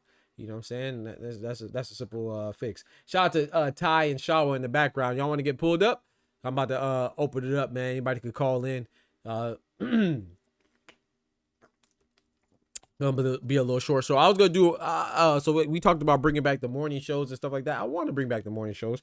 Don't get it twisted, but like I said, I've been looking at the analytics and stuff lately. Really trying to make sure I maximize the efforts and stuff like that. So it's just not looking like the morning show is where it's at, even though that's where I want it to be too. But eventually we'll get it back on. Trust me. You know what I'm saying? So we drop. If you go check out the videos that are dropped today as well, like I said, smack that like button. I'm about to pull up Shawa and Ty there in the background. I don't know if y'all having a private conversation or what, but just know it's about to be public because I'm about to pull y'all up. Pull up. I got Jamaican Badman Club. You know what I'm talking about? Pull up. About to pull up King Ty and Queen Shawa. Let's get it, man. Let's get it. While I bring them up, I'm going to run this ad on y'all. Don't forget to smack the like button. The like button is free. Osa said, more than show be popping. That's a fact. That's a fact, bro. I appreciate you, my brother. Don't forget to smack that like button. It's for free. Hey, man, every single time you watch a video, I should have to say that, man. As soon as you join the video or as soon as you join the live, smack that like button, man. It's free support. And if you're feeling kind to keep us going and growing, consider hitting the Cash App, hitting the PayPal, hitting the Patreon, hit all that good stuff and bonds, you feel me? And consider becoming a member. It really helps us to keep going and growing. Yeah, man. So let me pull up Ty. Who joined first? Was it Ty or was it Shawa? We gonna do ladies first. Let me pull up Shawa. Oh, Shawa was talking. Hold on. Shawa, you was talking? I'm sorry. No. I just snatched you up. Yeah, I was talking. Me and Ty was in there talking. Okay, I pulled up Ty now too. My bad. I'm sorry. Yo. Let me pull up Oster too. Uh-oh. Where'd Shawa go? What the hell? Hold on. We got Shawa back? Shawa, you there? Yeah. I'm in here. Okay. Oh, cool. wait. Look, gotta mute. Bad. Do you think? What up with it, Ty? I know Shawa said she has to mute. What up with it, O? Yo. Man, how you doing, bro? You know what I'm saying? Congratulations on the big news, man. I know you gave me a little hint, I'm talking about earlier, but you know what I'm saying, it's official now, so congratulations to you, man. Yep, got told this is a girl. Hey. Boy, gonna be a girl dad. Ooh-wee. Mm-hmm. Oh boy say he gonna keep the Glock in the sock, the rocket in the pocket. Congratulations to that, man. Congratulations, man. Yes, sir, man. That's what I'm talking about, man. Boxing Talk family growing. We gonna have another princess among us. That's dope, man. That's dope, man. Congratulations to you and yours, man. Hopefully, smooth delivery and a healthy young lady, man. Good Lord willing. That's fire. Y'all still discussing the names and stuff? Thinking about Savannah. Hey, Savannah. I like that. Yeah, middle name Rain, because I gotta name kids after random Cowboys players. That's crazy. That's crazy, man. Savannah Marshall, huh? Hell no, Savannah Rain. Don't do that, Doug. More set. Come on, man. Don't do all Savannah Marshall. What's wrong with Savannah Marshall, man? You know what I'm talking about? I call that chick Savannah. Savannah is crazy. Don't do Savannah like that, man. I rock with Savannah Marshall, man. So I got a question for y'all. So what y'all think about what do y'all want to talk about? What y'all want to discuss, I guess. I was gonna ask y'all something. Is there any topic in particular y'all want to get off y'all chest? Now you can go ahead and ask the question. We was in the back just chopping it up about like boxers' actual size. Okay. What their real weight is. Okay. Speaking of that, so what do y'all think about? I saw an interview with Virgil Ortiz today, and like I said, I like Virgil. I know people don't think I like Virgil. I really like Virgil, man. I really do. But it's just like okay. So in the interview today, he was, of course, gonna come up with Boots. He said, and the same can be said for Boots, to be fair, but he was like that. They asked him about him potentially fighting Boots next, and Eddie Hearn saying that they signed their side to fight him after Wiesma Malima. And he's like, "Oh, how you gonna tell me?" This is Virgil's response now. He said, "Yeah, how you gonna side your side? That's cool that you signed your side, but I didn't sign my side, so how you gonna dictate to me when we're gonna fight?" And then he turns around and says, "We offered them the fight before we offered them the fight a couple months ago, and we signed our part. They didn't sign their part." But even if it's true though, you're saying the same thing that you're mad at Boots for. You're saying that Boots is ducking you because you signed for the fight and the fight didn't happen because they didn't sign. But then you're also telling me that that we should hold it against you because they signed. Eddie Hearn said that they signed the fight next, but you didn't sign next. It's the same exact situation. Just it's a pre duck. You feel me? Like I don't understand it. Like I'm not saying that. I'm not, even if that's how I'm not saying that he's wrong to feel that way, but you got to realize too that you're doing the same, that you're all both saying the same thing. Like one's ready to fight, then the other one's not ready to fight for whatever reason, whether it's real or not, fake, whatever. It's just the fact that you even said that, like that was a legitimate reason for y'all not to fight. It's like, I don't know, man. Like I said, I don't think, in my personal opinion, I don't know who the issue is. I think it's more of a Virgil issue though, because that's just what Golden Boy does. And not saying that Eddie Hearn's nose is clean either, but yeah, I just don't. There's just too many people that I could point to that Virgil has not fought, and not just 154 at 147 as well, for it to be for me to feel like I could honestly and truthfully put it on the other guy. I got to put it on Virgil, man. It's like Tio. Like, I'm sorry, I don't care. No matter who Tio is supposed to fight, if that fight does not come into fruition, I'm blaming Tio. There's too many times, bro. Here's my thing with Mr. Virgil, and it's problematic to me. Now, when Boots was going up there, got there, didn't he tell Boots, "You gonna have to wait"? Because his hand or something, right? Or are you talking about something else? Not even just the hands. It was another reason, but he told him, "Oh, you got to get in line." So now, if you got to get in line, how the heck you offer him the fight? Like, Virgil plays too many games for me. Come on now. Again, that's just a pre-made duck. That's a pre-made duck. This dude playing around, and I'm sure he just wants to pick and choose. Who he wants to fight. I get it, but stop lying. Stop. We see That's it right there. Stop lying. The premeditated duck is crazy. That my boy ducking. He ducking for years ahead. Reference. I just don't like when people use part of the truth just to push their narrative and pull out a whole lie. I mean, it is some truth to what Virgil was saying. Yeah, there was an offer, but it wasn't from Eddie nor Oscar. When Boots re-signed to Matchroom DAZN, DAZN had it in their best interest to make two of their potential stars have an event together. Because they saw the interest that the Turkey had. That's the reason why it's in Boots' deal. Makes sense. Not by Matchroom, the promotional company. No, the Zone and Network wanted that.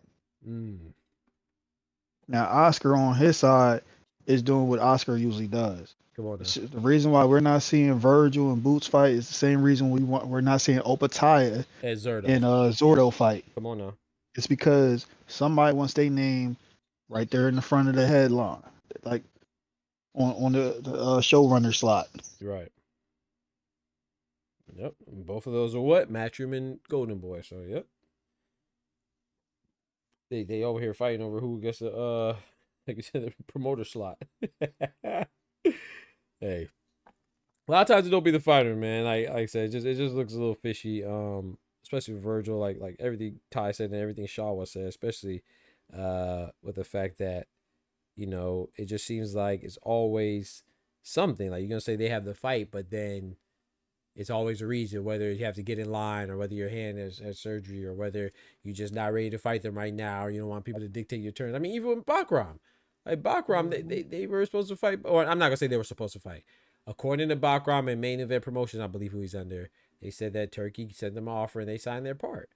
And then him and Virgil Ortiz and his daddy, they said that, you know, they weren't aware of it or something like that. So it's always something, man. And then now Robert Garcia comes out and says that Virgil's not interested in going the IBF route because of what?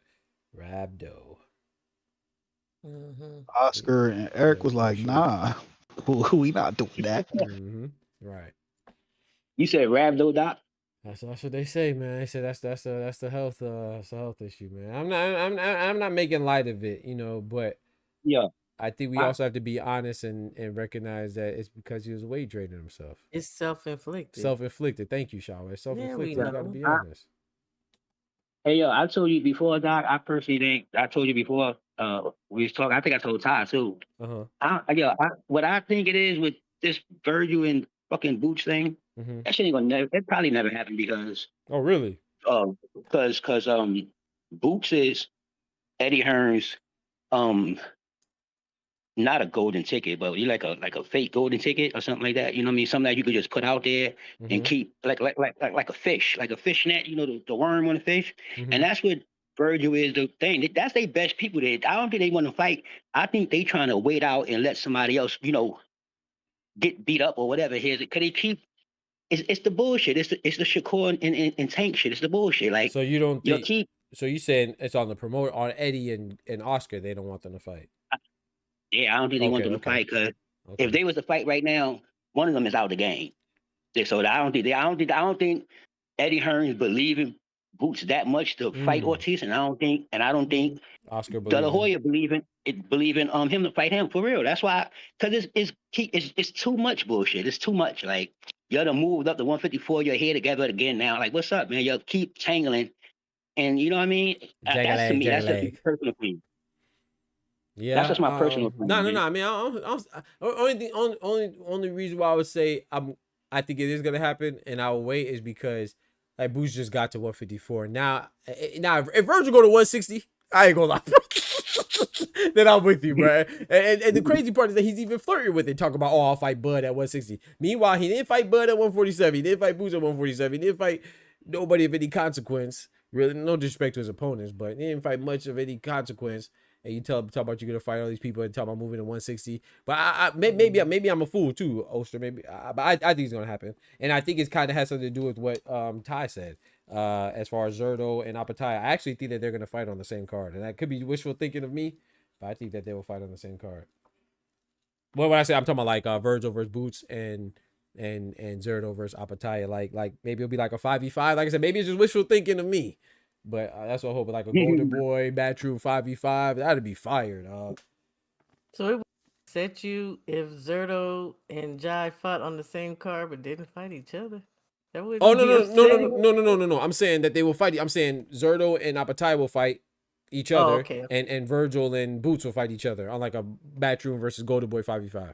Or if they fought on the same card, separate opponent. I'm not watching either one of them jokers no more. Fight somebody, huh? Yeah. I kind of agree with Oscar though. It could be very well be Eddie and Oscar.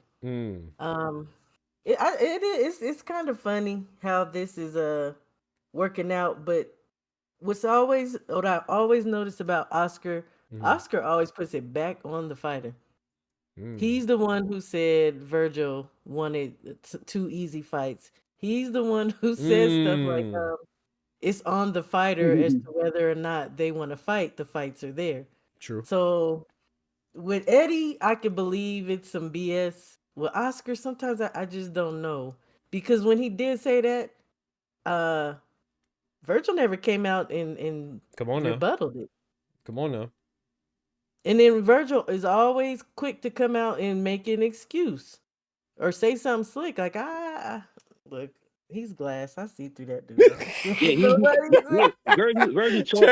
Transparent, translucent. I see right through him. Oh my goodness. Go right through him, see right through him. What you say, Ty? Yeah, you talk a good one. I just seen something a little interesting with Virgil. Uh-oh. So his first fight at 54 was Thomas Lorme, right? Yep. No, Frederick Lawson. Lawson, yeah. And then Thomas Delorme. Oh, that makes it even worse. Yep. Because when was the first time he actually made 54? Boachuk. Yep. Yeah, I was gonna say, Boachuk was the first time he made even 54 because he was heavy against well yeah I mean yeah that's what you're saying so yeah. Because I've been asking 56 for Lawson. Yeah, 56 and I think 55 for the other one, or I don't know if they might have both been 56 catch weight, but I know one he weighed 55. Yeah, exactly. Yep. I'm sitting here doing the math.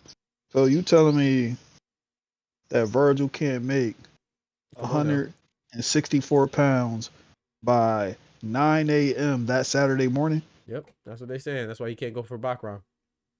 Right. Have y'all seen his face?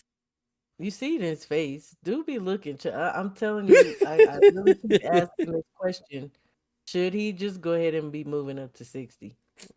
Because I seen him doing some interview, and I'm thinking to myself, dude, you about to be fighting somebody, and your little face is round as I don't know what. But hey, what do I know? Well, when is the Lubin fight? It's in November or end of October? November 8th, I think. November 8th. Okay, yeah, I think it's the 8th. Yeah, I'm with you, Shaw. I think that I mean I'm hoping he's I don't know, man. I don't know. Like I said, I like Virgil. But if he go to 160, I might be done with Virgil. I ain't gonna lie. I mean, well, if he goes to 160 and he's not and he doesn't fight for a title at 154, I'm done with him. I ain't gonna lie to you. He's not gonna fight for no title, yo. It's been like 9 years, so we're still waiting for that. That's not happening. That's not happening. That's definitely not happening. And how come Oscar ain't put him in them spaces yet? What's going on? Because he don't believe in him, man. He know. Doc, I'm telling you, man. Yo, believe me. It's a reason why. It's a reason why you promote people and don't have them. It's a reason why you could be good. Like I say, I'm gonna start calling them worms. You're fish bait. Serious, you're fish bait. That's what they be doing, dangling your motherfuckers out there. And you know what I mean? I ain't gonna lie, I do give him credit for Boachuk. I know Boachuk may not be. I like Brandon Adams too, but I know Boachuk may not be looking good right now, especially with Michael Fox as well. Like people thought that was controversial, but I do give him credit for that. Now, stylistically, that seems like a good matchup for him. I have to admit that as well. But you know, and I do give him credit for Madrimov. So I do acknowledge those fights. But you might be right. Also, like I said, I will say, like I was when the Madrimov fight was called. I thought it was suspicious. I remember me and Ty talked about it. Ty and I talked about it about him. I feel like the only reason why that fight happened was because he was going to be fighting Boachuk, and it was going to be a quick turnaround for him to fight Virgil Ortiz. Because remember, because they're supposed to fight in January or February, and then he was supposed to be coming right out of a December fight with Boachuk. And then Madrimov pulled out the Boachuk fight. So, yeah, that looks suspicious as well. But he still had the same illness or whatever, so they say. But I still give Virgil Ortiz credit for that. But I'm not sure if that fight would happen.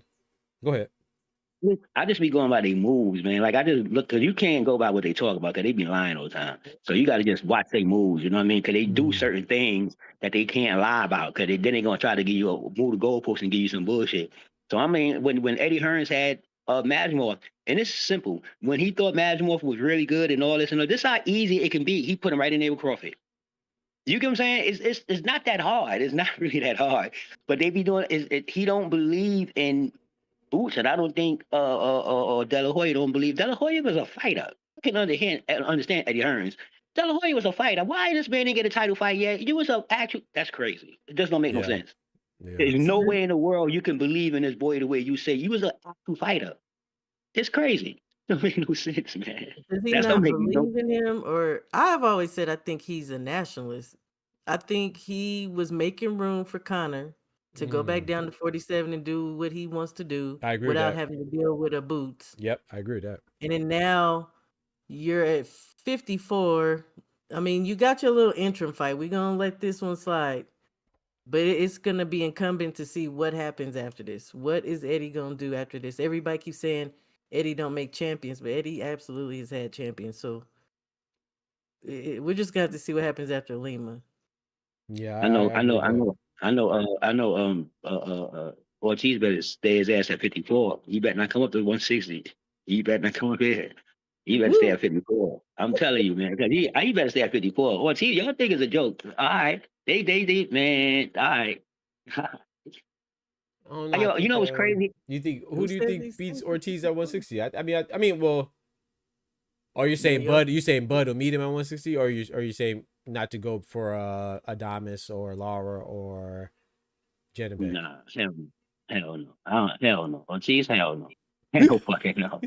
Hell no. I think Hell no. I think those are good fights, but I mean, I just don't see him doing good at 160 either. But I think that it might be safer for him at 160 than 154. Hell, Better for your You think health. so? right? Yeah, I think so. Especially if he's struggling to make weight too. Yeah, like better for his health, literally and Yo-yo figuratively will speaking. tear him apart. Do you hear me? Yo Inley will tear him. Oh, I forgot about Yo-Yo Diablo. I forgot about Yo-Yo. He's the The dark devil horse. is not welcome here. I don't like calling him Yo-Yo. I don't like saying the Diablo. But yeah, you only heard that dish. Yeah. Yeah. Good night. Hey, man, have a good night, Oscar. Appreciate you coming through, man. Hey, good to see you, my brother. I forgot about, Yo-Yo. You think he's the best at 160, Shaw? I know you big on him. Yes. Think he's the best? Yes. Mm. What? Yes. I think he hasn't shown it yet, but y'all already know what I'm talking about. That dude. Yeah, I like him a lot, too. Diablo's a good ding dong name, because Yeah. man, He be like a straight demon in there sometimes. it's gonna be something else. I think he could. I think he honestly could beat Janabek.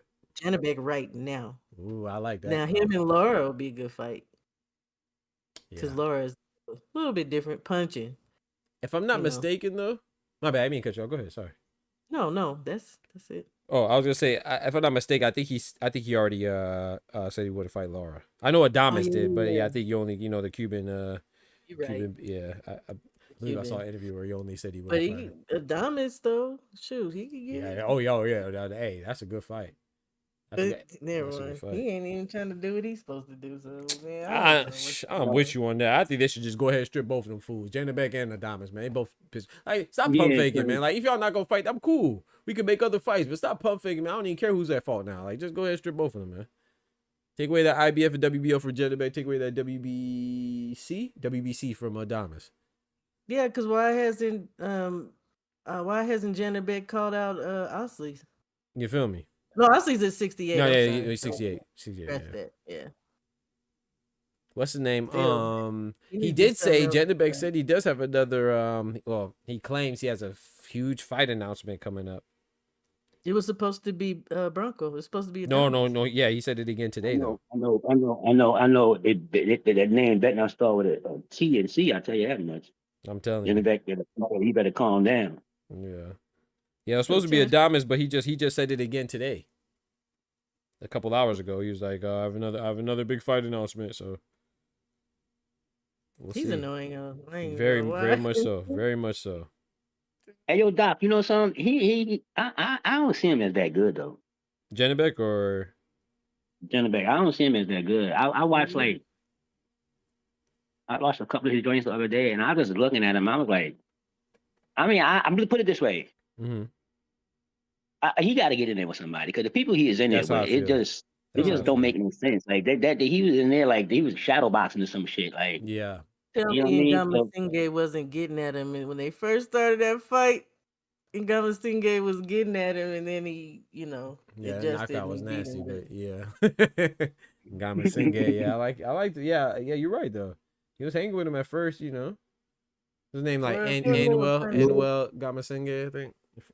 French. Yeah, by way of Cameroon, I believe. Mm-hmm. Yeah, he was, but I mean, it's like you said, he hasn't fought anybody. Shawa, I mean, or sorry, Oster said that. Yeah, it's like Ngama Singh. Who else? Stephen Butler, Andre Mikhailovich. Who else? Who's the man fought, bro? He didn't fought. The person I wanted to see him fight is a guy named Miriam Nursultanov, but he's Kazakhstan too. So he won't fight him. Right. Kind of and I did it. He fought Endam Jakum. He fought him. Mikhailovich. I listened to one of your videos, Doc. Yes, sir. You was talking about that, and you said who he fought. So I said, let me go check this shit. Oh yeah. I ran down who he fought. Yeah, he fought. Yeah. And I thought we go Jochum. check this shit. Yeah. I remember he fought. Remember that one guy, Vaughn Alexander? I can't believe he's still fighting, but he fought him. But I'm saying, like, and no disrespect to those guys I just named, but they're not recognizable. That's why Jennebeck's barely recognizable. That wasn't no real comment. Yeah, they're not Blame recognizable. Lil G for that, then. Blame That's who? why I think. Yo, listen, guy, I'm about to go get me some clubs, you heard me? I'm telling you, bro. Made me For real, bro. Hey, I feel like if I get some gloves, GoPro right now, I at least get 5-0. Hell, you talking about? Yeah, I need you to find me 5 cab drivers, you heard me? Yeah, at least I'll be a strong 5. Bro, did you see that last fight with the did y'all anybody watch the Crocker versus McComb fight? Saturday. No, I just watched I watched the unknown fight just now. Okay, got knocked out. In England, it was an undercard. I can't remember the heavyweight's name, man. Takam? No, not Tak. Oh, I can't remember his name. But anyway, he fought a guy. I'm about to pull it up. Hopefully, I don't get copyrighted. Y'all got to see this dude. I cannot remember the dude's name, man. Don't get in trouble now. No, I gotta show y'all this because this is crazy. Tiafak. Delvi Tiafak. Let me see if I can find this fight. That name sounds familiar. He just fought. I'm gonna show you this dude that he just fought. Bumbaclot.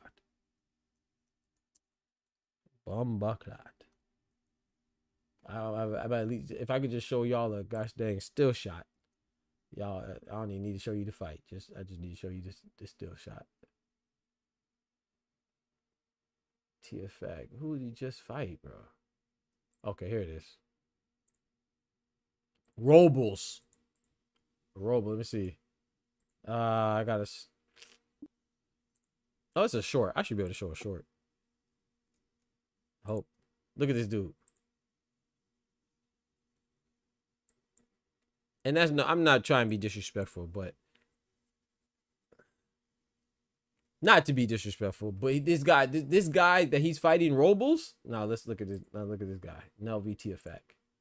So the guy in the blue shorts is Robles. The guy in the white shorts, silver shorts, is Tiafak. This guy Robles. Look at his record. Oh, I did see this fight. Come on now. Look at his record, dude. He's out of Germany. Yes, out of Germany. Yep. Ramiro Robles was 5-0. Ain't no way you look like that and you 5-0. There's just no way, bro. Like, there's no way you look like that. You're undefeated and you beat 5 people. That was his first loss against TFA. Like I know, hey man, if I get me some gloves, lace them up, I can at least go 5-0. I can at least go 5-0. Hey, so Doc, I got 3 Uber drivers, Doc. I got 3 Uber drivers for you right now. Man. Come on. I know What's gonna happen? Come on. I got 3 Uber drivers for you. You just need a fisherman, and we need like 100 or something like that. You get your 5-0 real quick. Like that's crazy, dog. Like I said, no, I'm not being rude to Robles, but I'm very big on you got to at least look the part. I'm not saying you got to come out looking like Klitschko or AJ, but come on, dog. You don't look like you ran a block. You ain't run nothing. You ain't run. The question is why are I would know for a reason. Hey, facts. I didn't want to see it, but it was interesting seeing Tiafak. Yeah, it was. He was so high on him. Yeah, what's he 2-0 now? Right, 2-3-0, something like 2-0. I think. Like the guys that they use to legitimize certain names. That's true. You think Top Rank actually be getting contenders to put on the front end of these guys' careers? No. No prospect, no. That's a fact. But I don't need to see no Robles. I'm good. I don't want to see all that. Right. All that. Right. Can we still get somebody who looks a little bit? Yeah, it just looks like you fight. Like, come on. Look the part. Yeah, just look the part. Like, come on, dog. Short notice or not, you gotta at least like just look like you've been in the gym at least 2 times a week. Like, come on. Like, I'm not, like I said, you ain't got to be cut up and lean, but come on, dog. You don't even look like he think about fighting. Like he think about doing nothing athletic competitively. Shout out to Kendrick. What's good, bro? He said just got home for the Dolphins today. He said the Jets freaking suck. Shout out to you, man. That's a rivalry game right there. No, I don't know if it's not now, but division game, I should say, division rivalry. But yeah, that's it. That's all I really had, man, from this weekend to now. I didn't really That's it. Really have much. There was another fight on. Who else fought on Saturday? Somebody else fought. Oh yeah, Najee Lopez and Calvin Head. I thought that was pretty good. The pro box. Man, what y'all think about who was it? Garcia and Moreno, I believe. You mean so kudos and So kudos to the women? No, shout out to them. Anyone? No, shout out to them. But that's some of the one that they're talking about, like could be fighting the fight of the year. Garcia and I think it's Moreno. It was a co-main, I believe. Was it the co-main? For the women's fight? No. For the pro box Najee Lopez fight. Oh yeah. I remember. Yeah, I can't remember his name, but that was a good fight though. That's all I want to say. It was a good fight. It was and then it was a knockdown in the 12th round, and Paulie said it wasn't a knockdown. He was very adamant about it too. I thought it was a clear knockdown. A lot of people thought it was a clear knockdown too, but yeah, if you ever go watch that was a pretty good fight. I can't remember their name, Moreno and Garcia. That fight was great. I ain't gonna hold you. If you want to see a good fight, go watch them. I'm not saying they're not recognizable names. I don't know the motherfuckers, but they was definitely good. But I wasn't paying attention. I'm gonna watch that back right now. Yeah, watch that. That was a good one. Yo, Doc, anyway, fighting again already? Yeah, he's fighting December. Good Lord willing, he's fighting Picasso Romero, David Allen Picasso Romero, Allen David. Man got 4 names. Yeah, he's fighting December 27th, I believe. Anyway, one thing about anyway, that they stay active though. That's one thing I will say. You know, it's quantity over quality with him, but he definitely active. He definitely active. He active. I give him that for sure. I give him that for sure. I'm looking. I'm like, oh, this nigga fighting again. What you say, Ty? Huh? Out there getting punched on this shit. Need some quality around this motherfucker. Need some quality, man. Hey, like I said, I don't care who he fights as long as we get that Junto next. So if Junto's on the undercard, fighting undefeated fighter out of Mexico, Sebastian Hernandez, if I'm not mistaken. So, yo, this is some BS, right? Look, this is some BS. I looked up upcoming fights, right? That's coming up. Why they got Tank and Jake Paul in here? That's an exhibition. I looked up upcoming fights. The fuck is this in here nowhere before exhibition? This should be what are you doing, man? It's crazy. It's crazy. What is that doing in here, Doc? Everything else is fights. All these is title fights and everything. This shit say exposition. Like, what is it doing here? They got that exhibition on. It's still a big boxing event. I know. I'm fucking around. I know. But but you're right. No, you're right. I mean, we be mixing it up, man. That's why people can't tell, man. Good I'm gonna tell you the one I want to see. Good fights on the undercard. Facts. Yeah, good fights on undercard. Yeah. Debated though that she's not having her titles on the line. This is just the fight for her. No, she's just not having unless they changed it recently, like within the last 24 hours. She's having her unified on just not the WBC. Oh yeah, did she actually drop the belt because of the 3 minutes? Because of 3 minutes. Yeah, they Mauricio Soleiman went in to prove it. Of course. Exactly. I want to see. The one I want to see, man, we got to do predictions for that one. I want to see Thurman fight. That's the fight I want to see. I want to see October or something. Yeah, I'm watching. Yeah, that's what is it? The 25th, October 25th. But I'm looking forward to that though. Thurman. Oh my bad. Thurman and Fundora. Oh yeah. I want to see that. I'm looking forward to that Baumgartner though and Badoin, man. Layla Badoin. Hey, I think AB's gonna win. But I have to look more at Layla Badoin, but she looks like she I'm biased with that one. Man. I'm biased with that one. I don't like I'm biased with that one. I don't like the way Alicia looked her last fight. Me either. Against was that Jennifer Miranda or Jessica Miranda, whatever? Yeah. She got hit way more than she ever has. She's trying to fight like you know who. Mm-hmm. I was not feeling it. The style. He changed her style. DJ. I ain't gonna hold you. I'm biased on that, Doc. I'm biased on that. I just like Alicia. Just talking about the way she looked. Come on now. Yeah, I just like Alicia. I lose $50 on that. I ain't gonna hold you. You don't want to see her face get beat up then.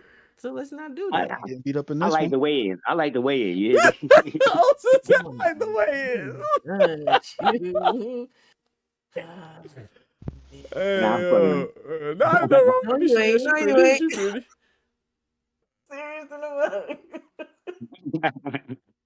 I ain't mad at you. Bro, I did, Kendrick. I heard about the Lakeland card, man. That's the one with Nicholas Floss, right? And Tiger Johnson. I actually put in a request. ProBox will never get back with me, man. I guess what messed me up is probably shout out to my brother George, man. I had George Jakovic on my channel. I wouldn't be surprised if they recognized me. Bro, ProBox, everybody else responds to me. ProBox never responds to me, bro. Damn. They never respond to me when I try to put it when I put in media credentials. Come through for Doc, ProBox. Come on now. Come on. Go shower. Okay, so you see the guy on the guy's headshot on my background? Yeah. Oh, my bad. I hear you. Yeah, so he you recognize him from ProBox, right? Or no? Maybe not. No. Okay, so he was a contributor on ProBox before, and I interviewed him. He's actually the first interview that came on my show. Only one so far that's been on the show, like other people I interviewed in person. But yeah, I was just asking him about about him being leaving ProBox and stuff like that. So they kind of did him dirty, and it kind of did pretty well. So I wouldn't be surprised if they saw it. I don't know. Don't hate, ProBox. Don't hate. Hey, you know what I'm saying? He didn't even say anything rude, He just, because I don't like to make people uncomfortable anyway. So, I make sure I ask him all the questions beforehand just so we can know. I just try to, I like to, make people comfortable, man. That's not the point of my interviews, not to ask questions that make people uncomfortable. So. Look at what Kendrick said. Yeah, me and Ty. So you probably blacklisted. You be shitting on. Oh yeah, Paulie too. They probably, bro. Paulie's goof. Bro. That's why I want Shaw. Please, Shaw. When you watch that fight that we just talked about, Garcia versus Moreno, whatever. I think Moreno. Right now. Okay, so tell me what you think about the knockdown, and please listen to the commentary too, so you can hear how adamant Paulie was about that not being a knockdown. Okay, wait a minute. What round you said? Oh, it's a final round. It's the last round. Okay, look, I'm about to mute. Mm-hmm. What fight is it? On the ProBox card. Yeah, it is Garcia versus Moreno. Emiliano right? Moreno versus somebody Garcia. That's a good fight now. Like I see, I saw it. It was on, but I didn't actually watch that for them. Oh, okay. I'm on it. Shout out to Joaquin. What's good? Yeah, that was a good card. But shout out to ProBox. I ain't got no hate, man. But do right, man. That's all. Shout out to you, bro. That was a clear knockdown. Thank you, Kendrick. Thank you, Kendrick. I think, and I'm not trying to pursue, which Shaw was strong anyway. You know what I'm saying? I'm not saying I could sway her, but I don't want to sway anybody. I want y'all to go see it and let me know what you think. I don't want to sway anybody, but his reasoning is even crazier, Kendrick. He talking about, you see, this is why I be on, you said I be on Paulie's head top. This is why I be on Paulie's head top, because I hate inconsistency, man. Don't be hypocritical, dog. His reason for it not being a knockdown was because it was a jab and it didn't hurt. What's the name, guy? Garcia versus Moreno. His reason is that it didn't hurt him. So if you're gonna go by that, okay, that's cool. If that's what you want to say, which is incorrect, you don't have to get hurt or decapitated for a knockdown to be a knockdown. You just have to be put down from the punch. If you remove the punch and it lands and it's a fist, not a forearm, not an elbow, it's a fist, and it makes you fall, whatever it is, because you're hurt or you lost balance or whatever. Right. It's a knockdown. It doesn't matter. It doesn't have to hurt you or knock your eye through your back pocket or whatever. It just has to hit you and be the reason why you lost. I mean, why you fell down. Or you lost balance or whatever. And then he says, oh, well, it's a jab. They want to knock down from a jab that clearly didn't hurt him. Well, then, okay, so when Tank took a knee, he clearly wasn't hurt. So it shouldn't count. Knockdown, as long as you go down, it's a knockdown. It doesn't matter if you have dirt in your eye, if you have blood in your eye, you do it because you took a knee because you tried to get out of pressure, or because somebody jabbed you, or they jabbed you in the eye, gave you an uppercut, whatever it is. If a punch, or you go down on your own will to get out of a situation, it's still a knockdown. There's nothing in the rule book that says it has to hurt you to be a knockdown. And that's why I be talking about with Paulie, bro. That's why I be on his head top, because he contradicts himself. It's hypocrisy, man. If you like somebody, he'll go to bat for you. But if he don't like you, then he all of a sudden he don't know what the rules are. Come on, dog.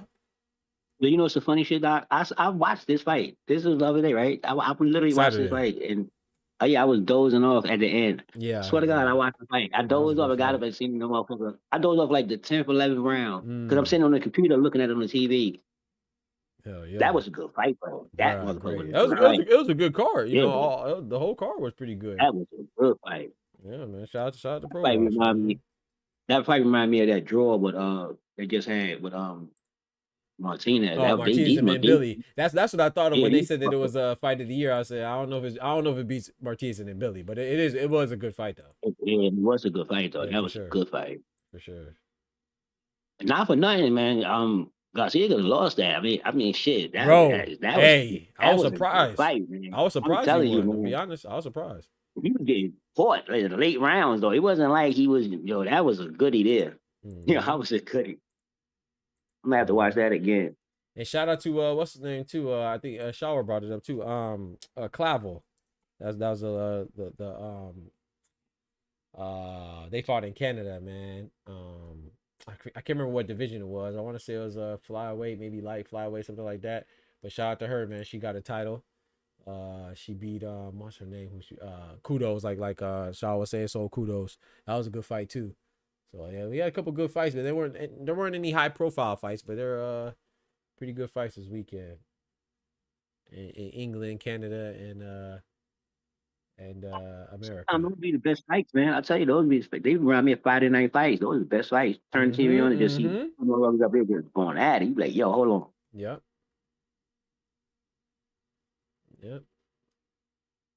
I'm looking forward to that Nicholas Floss, because that Nicholas Floss guy that Kendrick was talking about, that date he was talking about for in Lakeland, he was actually supposed to headline the Najee Lopez card, but I think his opponent pulled out, and then now they got him fighting Delonte Johnson. That's a good fight too.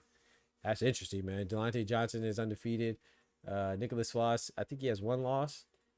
He's like their Pro Box. He's a Puerto Rican guy. He's like their guy at Pro Box. That's gonna be a good fight, man. Nice step up for Tiger Johnson. If he wins, like I said, I'm not convinced by Tiger Johnson, but if he beats Nicholas Floss, I think that'd be a bit clearly his best win. That'd be a good win. Good statement. He said, "Did Bud give the key back?" Hey, I don't know. I didn't hear about that. But listen, that was a bunch of BS there. That cop tried to go. He just wanted to be viral. That's how I look at it. He just wanted to talk to him. There's no way in the world. Police got roll call, all that. Where was you at when they was talking about this parade for the whole 2 weeks? Where were you? Were you at work? You must have came out your job today. You must have had your police cruiser at your house. You must have took it there last night. Came out about 8, 9 o'clock, and just seen somebody drive and just happened to beat Terence Crawford, swerving, driving recklessly. The man don't drink or nothing like that. That was crazy. And you come with your guns out, and you don't call no backup. Bro. Come on, bro. With no backup. Who the hell pulls you over and pull your gun out and get out the car with no backup? That's what you do when you know somebody. That's why I say there's certain things that people say and they do. You could just look at it and say, officer, listen, we ain't we not like dumb to the law. We know for a fact when you was driving, if you had to pull your gun out, then you definitely call for backup while you was in the car. You call for backup for sure. If you got out with your gun, there's no way in the world. I ain't never seen no police officer do that. You pull that man over and get out with your gun, and hey, yo, dog, he got the key to the city just now. So I want to know where was you at? Two keys. Yeah, where was you at? Your radio can't be on. Your radio can't be on because I know on the radio, and when you got to your job, it wasn't no police there because they all at the parade. You know what I mean? Securing it. You get what I'm saying? So where was you at when everybody was talking about it? That's all I want to know. Where was you at, my G? Where he was at? Where he was at, Ty? Where he was at, bro? It's the real yo. He must have been a rookie. He can't be on the job for at least 2 years. Because how are you in that city and not know who that is? You're on Crawford Way. Right. You pull this man over. That's crazy. Somebody kindly informed you. Yes, we do have firearms in the vehicle. Right. Mm-hmm. Crawford and you Cash, go reaching for your weapon. Reaching for your weapon, That's crazy, bro. Hold on. What's they said? Kendrick said they should have gave Bud handcuff keys. Nah, bro. Hey, bro, y'all not gonna do it, girl. Chill out, man. Nah, bro. I just thank God he's okay, man. Everybody involved is all right, but it's just a bigger problem with police, man. Just using excessive force and just people just be hating, man. Jealous and envy, man. Jealousy and envy. Go ahead, Oster. But here's the G though. The G is that the cop, like Ty said, I think he was on the corner. I think he's on the corner and just waited for him to ride past. But the G is on the real side. The big up part is that you got to peep what Crawford said when the police pulled him over. He never told him who he was. He never said such and such. He ain't never said none of the accolades about the city. I'm this such and such, because that's how you get rid of police. You handle that shit the right way. And so that's what I was more impressed about. Cause somebody else would be like, yo, I'm such and such, what you doing? I got the key in the car, and they just gave it to me. What is it? The key. Yeah, Yeah, right. Hey, like, but a real dude, man. That's what I said. Just yeah, shout out it's to a them for real keeping his composure and yeah. Shout out to everybody. Everybody was in the car, man. That thing could have been escalated from any instance or from any angle. So shout out to everybody involved. Keep their composure, except for the cop that caused the situation. But like I said, I wasn't there. I don't want to make too much judgments, but we do know with the history of this country, man, how certain people look a certain way, get treated, man, and it's just it's not right. Man, guns out was definitely excessive. I don't care who you are. Guns in the faces, that's excessive, bro. Yo, you know how many people drove away from that parade? You know how many people drove away from that parade, and you having to pull? I'm trying to tell you, man. He wanted to go viral. Yeah. Well, it was at the after party. It was at 1:30 in the morning, so it was after the after party. But I do agree with you that they waited. Of course they're waiting to pounce on people to try to catch them drunk and stuff like that. And which I don't really have a problem with that, but if the man's not drunk, like you said, Oster, and you don't know who that is, like Ty said, you on Crawford Way and Cass, whatever the intersection was. Come on now. You know who it is. You ain't course, crazy. How you say Doc? How you say Doc? Say that at the beginning. Going. Oh, my bad. No, like the beginning of your videos. Say, unless he must have been under a rock. You heard me? You feel me? You must be under a rock, bro. Like, come on, man. They know what time it is, man. Oh, go ahead. Time my fault. This year that dude was capping or he was a rookie. Because when you listen to how the traffic stop went, it just sounded like somebody that wasn't prepared for those type of situations. True. If I inform you I have a firearm, you should be asking for my credentials right then and there. Right. Not backing up and pulling out the pistol. Right. He made it seem like he made a threat. He was just letting you know for everybody's safety involved, bro. It's crazy, man. I had a run in similar. I was at I remember a long time ago, long time ago. Met this little chick at the club, whatever. Anyway, in Orlando, and went back to her place, a little apartment, and there was some stuff going down. I didn't know. I was just waiting for her to get back. Get her stuff, whatever. And then I didn't even see the police, man. I felt ashamed how he snuck up on me, boy. There was some stuff going on. I see the other police there, but then I guess he was patrolling. He was walking. I hear a knock on my window on my passenger side, and I ran down the window. He said, yeah, everything all right? I said, yeah, I'm just waiting for my friend to get out. He's like, okay, because there's some stuff, disturbances, whatever that's going on. Like I said, which I saw that there was some type of commotion over there, and then he saw my holster in my car on the floor. He was like, oh, do you have a firearm? I was like, yeah, I have a license. I do have a firearm under the seat. And he was like, yeah, well, the reason why I asked is because I see the holster right there. I said, oh yeah, that's a good eye or whatever. And then but he was just like, okay, you told me, he said, let me see your concealed weapons license, because me, I'm a law-abiding citizen, what I'm talking about? So I showed him that, and it was cool. He didn't escalate. He didn't do anything, but that's the opposite of what Ty just said, right? Ty said that, yeah, he told him he has a firearm instead of asking for his credentials like Ty just said, which happened to be. Shout out to him. This was a good officer, what I'm saying? Thank God for that, but he ain't harassed me or nothing. But he escalated the situation. You're supposed to de-escalate, bro. Like, you're not supposed to pull out, you got a gun, pull out the gun. No, bro, he wasn't saying it in threatening fashion. He was just letting you know. So you don't get surprised. So things aren't out of control. But it was a contrary. So, and then, I was watching, like I said, I watched the interview. I think y'all should go check it out too, man. Let me see if I can find it. I'm gonna put the link in the chat. It's when the gentleman that's the head of the security detail for Bud, he was interviewed by some news station. He was just talking about like his history and what he does, and he was like, yeah, you should de-escalate and stuff like that. And he was just like, it shook me up, even with my history and stuff, and my knowledge and my background in this space, it still shakes you up to have your gun in your face, man. He says that's a nightmare, bro.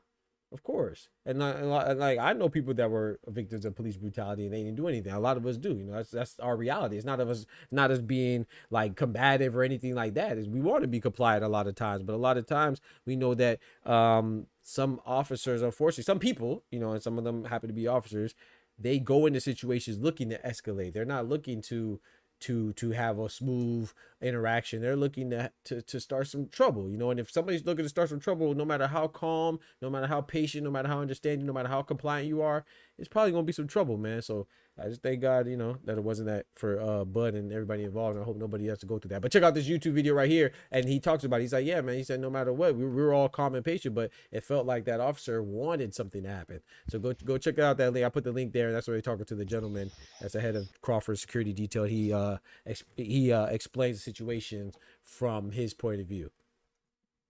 So Denz was good. That's why I don't tell cops about my gun. They don't need to know, and I have no obligation to tell them. Yeah.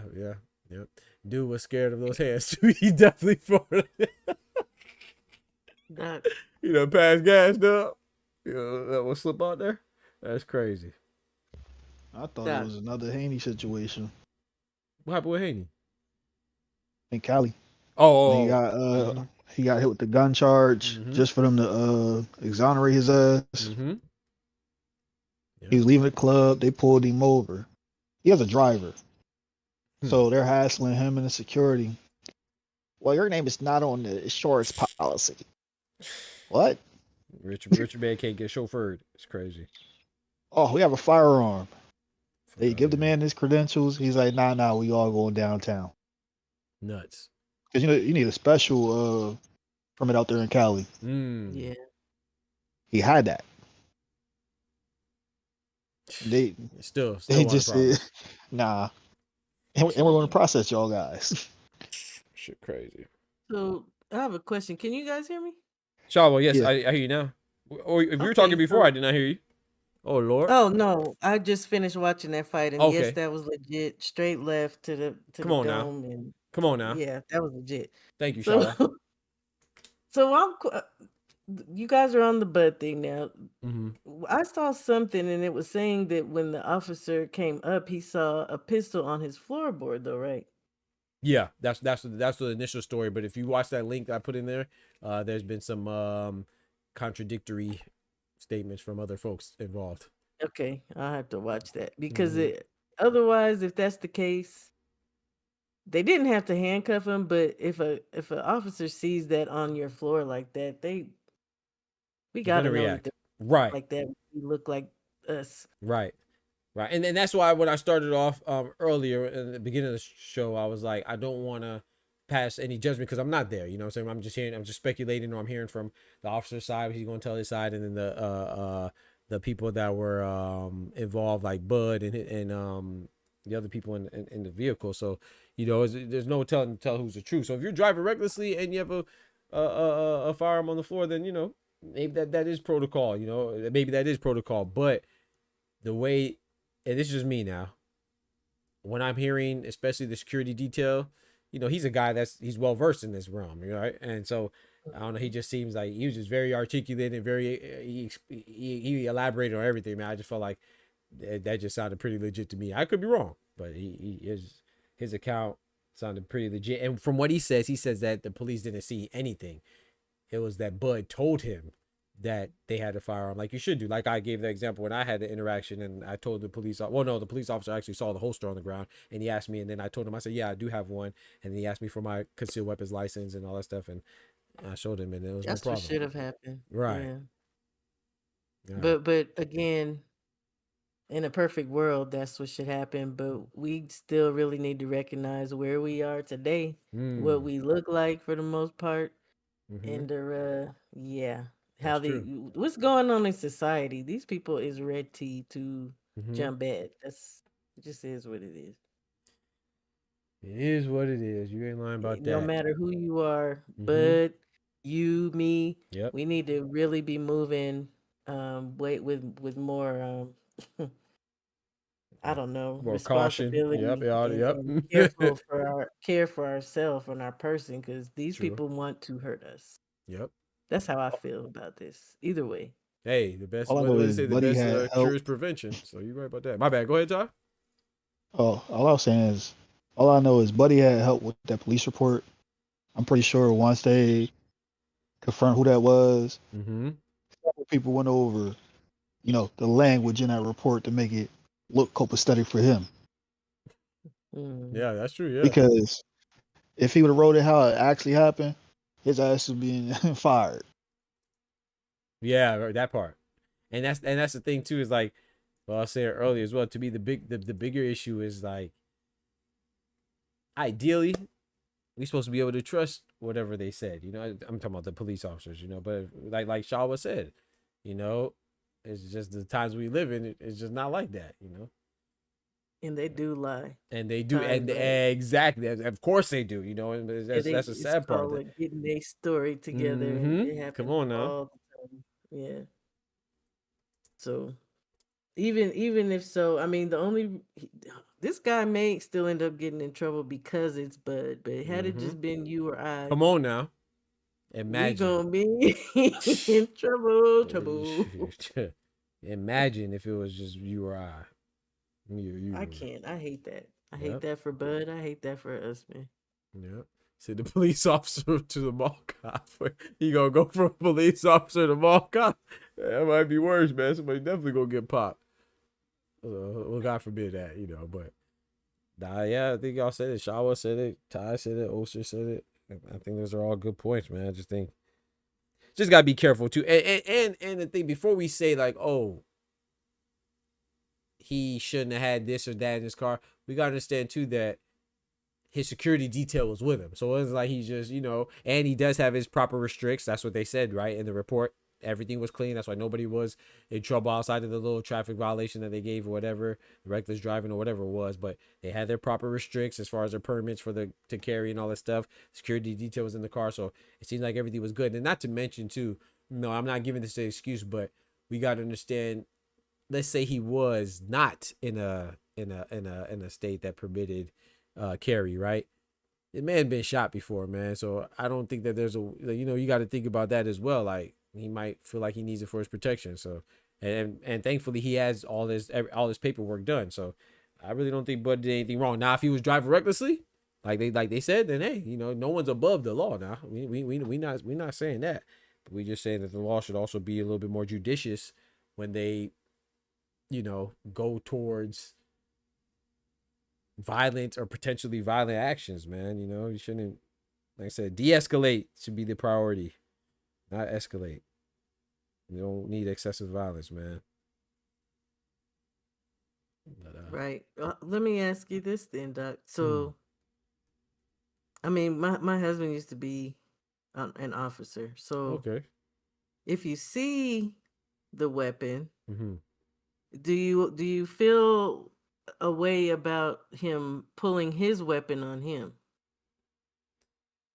Seeing it, if I haven't watched your video yet, so no, I didn't make a video on it. That was just a no. I mean the video you linked, right? Oh, okay. Yeah. So if you were in that officer's shoes, if you saw a pistol on the floorboard when you approached, do you think that it was like okay for him to pull his weapon on him? Me personally now, you know, and like I said, I think you personally. Okay. I still don't think so. I think if you see it and it's not on his like if you see it and it's on his person, then yeah.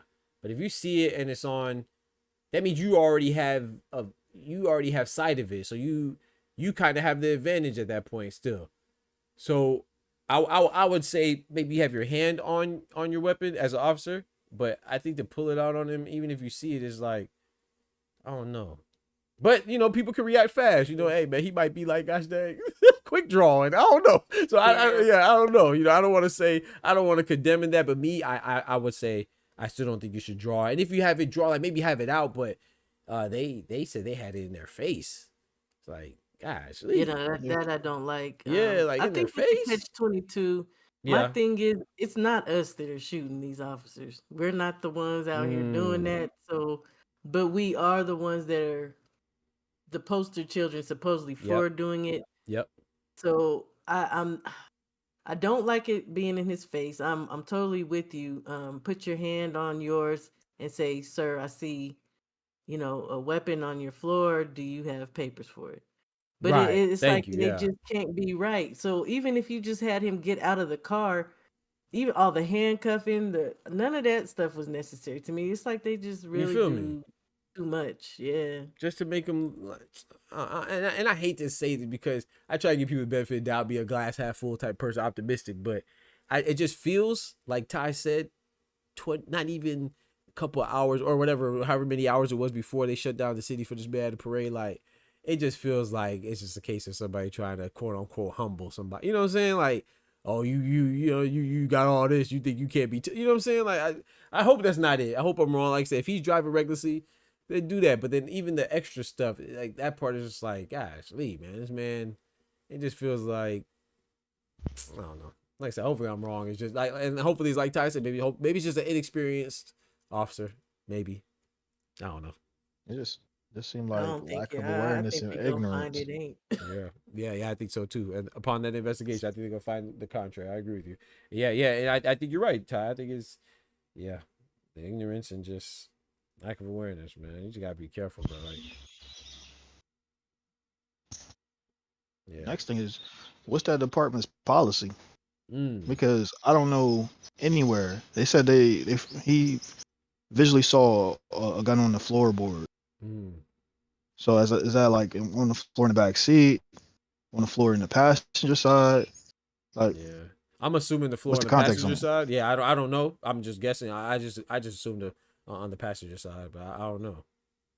Even with that, most people, most departments' policy, you instruct them to, hey, present me your paperwork, or you kindly Exactly. ask them to step about the vehicle. Right. Yeah. Right. Put your hands See up on the roof. where I live, yeah, we used to have open carry. Now you could conceal. Mm. So, and if you have it in your automobile, your magazine cannot be in the In the weapon, yep, right? that's how it was And before. Not for us anymore. Florida's open carry yeah, now. and now I even think that it can't be out in the open. Like it has Mm. to be concealed. So, Right. every state's different, and Yep. then sometimes you have city, Mm-hmm. Yep. City regulations. Yep. City specific Yeah, but regulations. That's true. I will say I don't think he should have had that thing on the floorboard if that's where it was, no matter what. I agree with And that. I totally understand who he is, and you just got to do something a little bit different, a little bit Yeah. better. I Yeah. agree with that. That's a good point. And it's just to be proactive, right? So yeah, I agree with that. You can always look at a situation, and no one's blaming anybody, but you could just look at what you could do to try to correct. And that's not condemning, right? It's just try to be a little better. Like maybe you shouldn't have it on the floor. Maybe have it in your armrest or under the seat, or you know what I'm saying. But G Tatter, what it do? I don't think there's anything wrong with pointing that out. I'll blame the cop. Yeah, facts. Yeah. No one. Yeah, ain't no one that admonishing the cop from guilt. No. We're just saying, just as you to be for self preservation. Just in case. Hopefully, no one's in that situation. But if you are, you do have a strap, then just try to, But no, I definitely, yeah. When I first heard it, I was like, oh, here we go, bro. I try to hear all sides, but no, I definitely think the officer was wrong.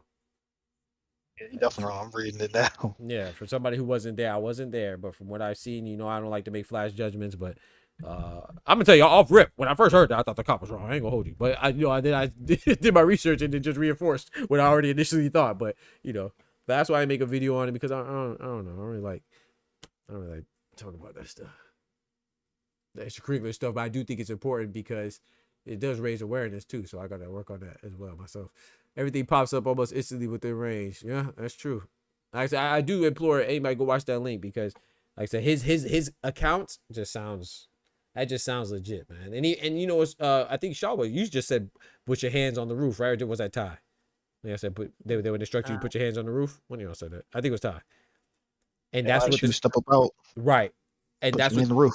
Put your hand. There you go. Right. So it's funny because the security detail even said something about that. He said that when they first came up to him, he immediately had his hands to the roof, and that's why they didn't see his firearm, because of the way he was angled or whatever. He said he knows they didn't see his firearm. He actually said that they didn't see any firearm. They only knew about it after Bud told him. So that would be contradictory to what the police reports are saying that they pulled it out because they saw the gun on the floor or whatever. So, yeah, exactly. Yeah, because that sounds like something. Come on now. Teenage boys did when I was growing up. Like Bud just seemed like he's smarter than that. That's why I was like, Right. Don't do that, y'all. Don't have your pistol on the floor. Right. According to these, what I'm reading from Nebraska, that's common practice. Have it on the floorboard? Yeah. Depending on where you are, you don't even really have to have your permit on you. Unless you're in certain specific areas within the city. I'm sure that ain't brothers and sisters. Let's just say that. Because they see us with a pistol in the first place and they be acting like we, oh my gosh, they got a gun. Like, come on. I'm just going by the letter of the law. I know what you're saying, but I also know how we are treated. Man, that's tough. And we know we got to be way more careful about how we move in this world. Come on now. So them people can walk down the street with an AR. You try it. I just and they just changed it to open carry in Florida on the 25th. So like 4 days ago. Today's the 29th, right? Yeah. They will come find you. You think I'm tell you to lay on the ground and put your weapon down, and you be like, I got papers. They be like, lay down. We've seen this too many times. Like, we know what's up. I'm telling you. Oh, Oster dipped. Okay. I was wondering why he was quiet. Go. Shout out to my brother Oster. I don't know if he got kicked. You can join back. Oh, I'll pull you back. Second Amendment doesn't put. Come on now, Kendrick. Talk to him. Hello. Hey, you see how it's going with the censorship, man. The First Amendment might be a little questionable too. You know what I'm talking about? Castle doctrine, stand your ground. None of that stuff applies to us. Nebraska is a permitless state. Where is Nebraska? A permitless state. Meaning you ain't gotta have that shit on you. Yep. No, yeah, I know what you mean. Yeah, I tell you what. And based on how they described it, yeah, buddy cooked. So it's like what? That's like 30. I think with Florida now, I think it's 37 states are open carry now. I think we're at the 37th or 36, something like that. That should be scaring me, bruh. You know they're gonna try to change that if them the opposition gets into the office. Come on now. Yeah, because they was trying to get rid of them altogether. Right. I'm trying to tell you. And there's no red flag law In Nebraska? Yeah. You know, some states they see your shit sitting out. Oh, we're gonna take that from you. Yeah. Yeah, so I mean it seems like it, but you know how, like you said earlier, man, they be getting together and and changing things up, you know. First Amendment was always suspect depending on who is in office. Or who talking. You right. You're right about that. Yeah, but stuff like I said, it's unfortunate, man. Kind of, not. I mean, and I know it sounds funny. We're all grown here, but like the man's birthday, dog. Like, guys, I mean, I'm not saying you can do whatever on your birthday. Of course, you're supposed to be, like I said, if why he got pulled over reckless driving, then of course you got to tighten up. You can't be out here wild, but it just doesn't seem like that's legit, man. The man just got the keys to the city, had a parade.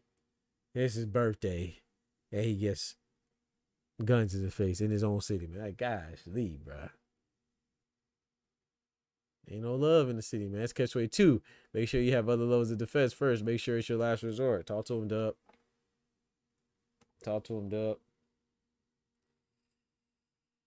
Yeah. So my husband told me this is an open carry state. I thought I didn't think we were. Oh, you're open carry as well? Yeah, I know they're not like heavy here, which is crazy because this is a Democratic state. But where you at if you don't mind me asking? I'm in Colorado. Colorado. Oh, okay. The city. Yeah, the city's Denver is. Yeah. Man, I was about to be out there in Colorado. We would have been neighbors. That's crazy. You said you was in Colorado? No. I was I was offered this is back when before I graduated actually.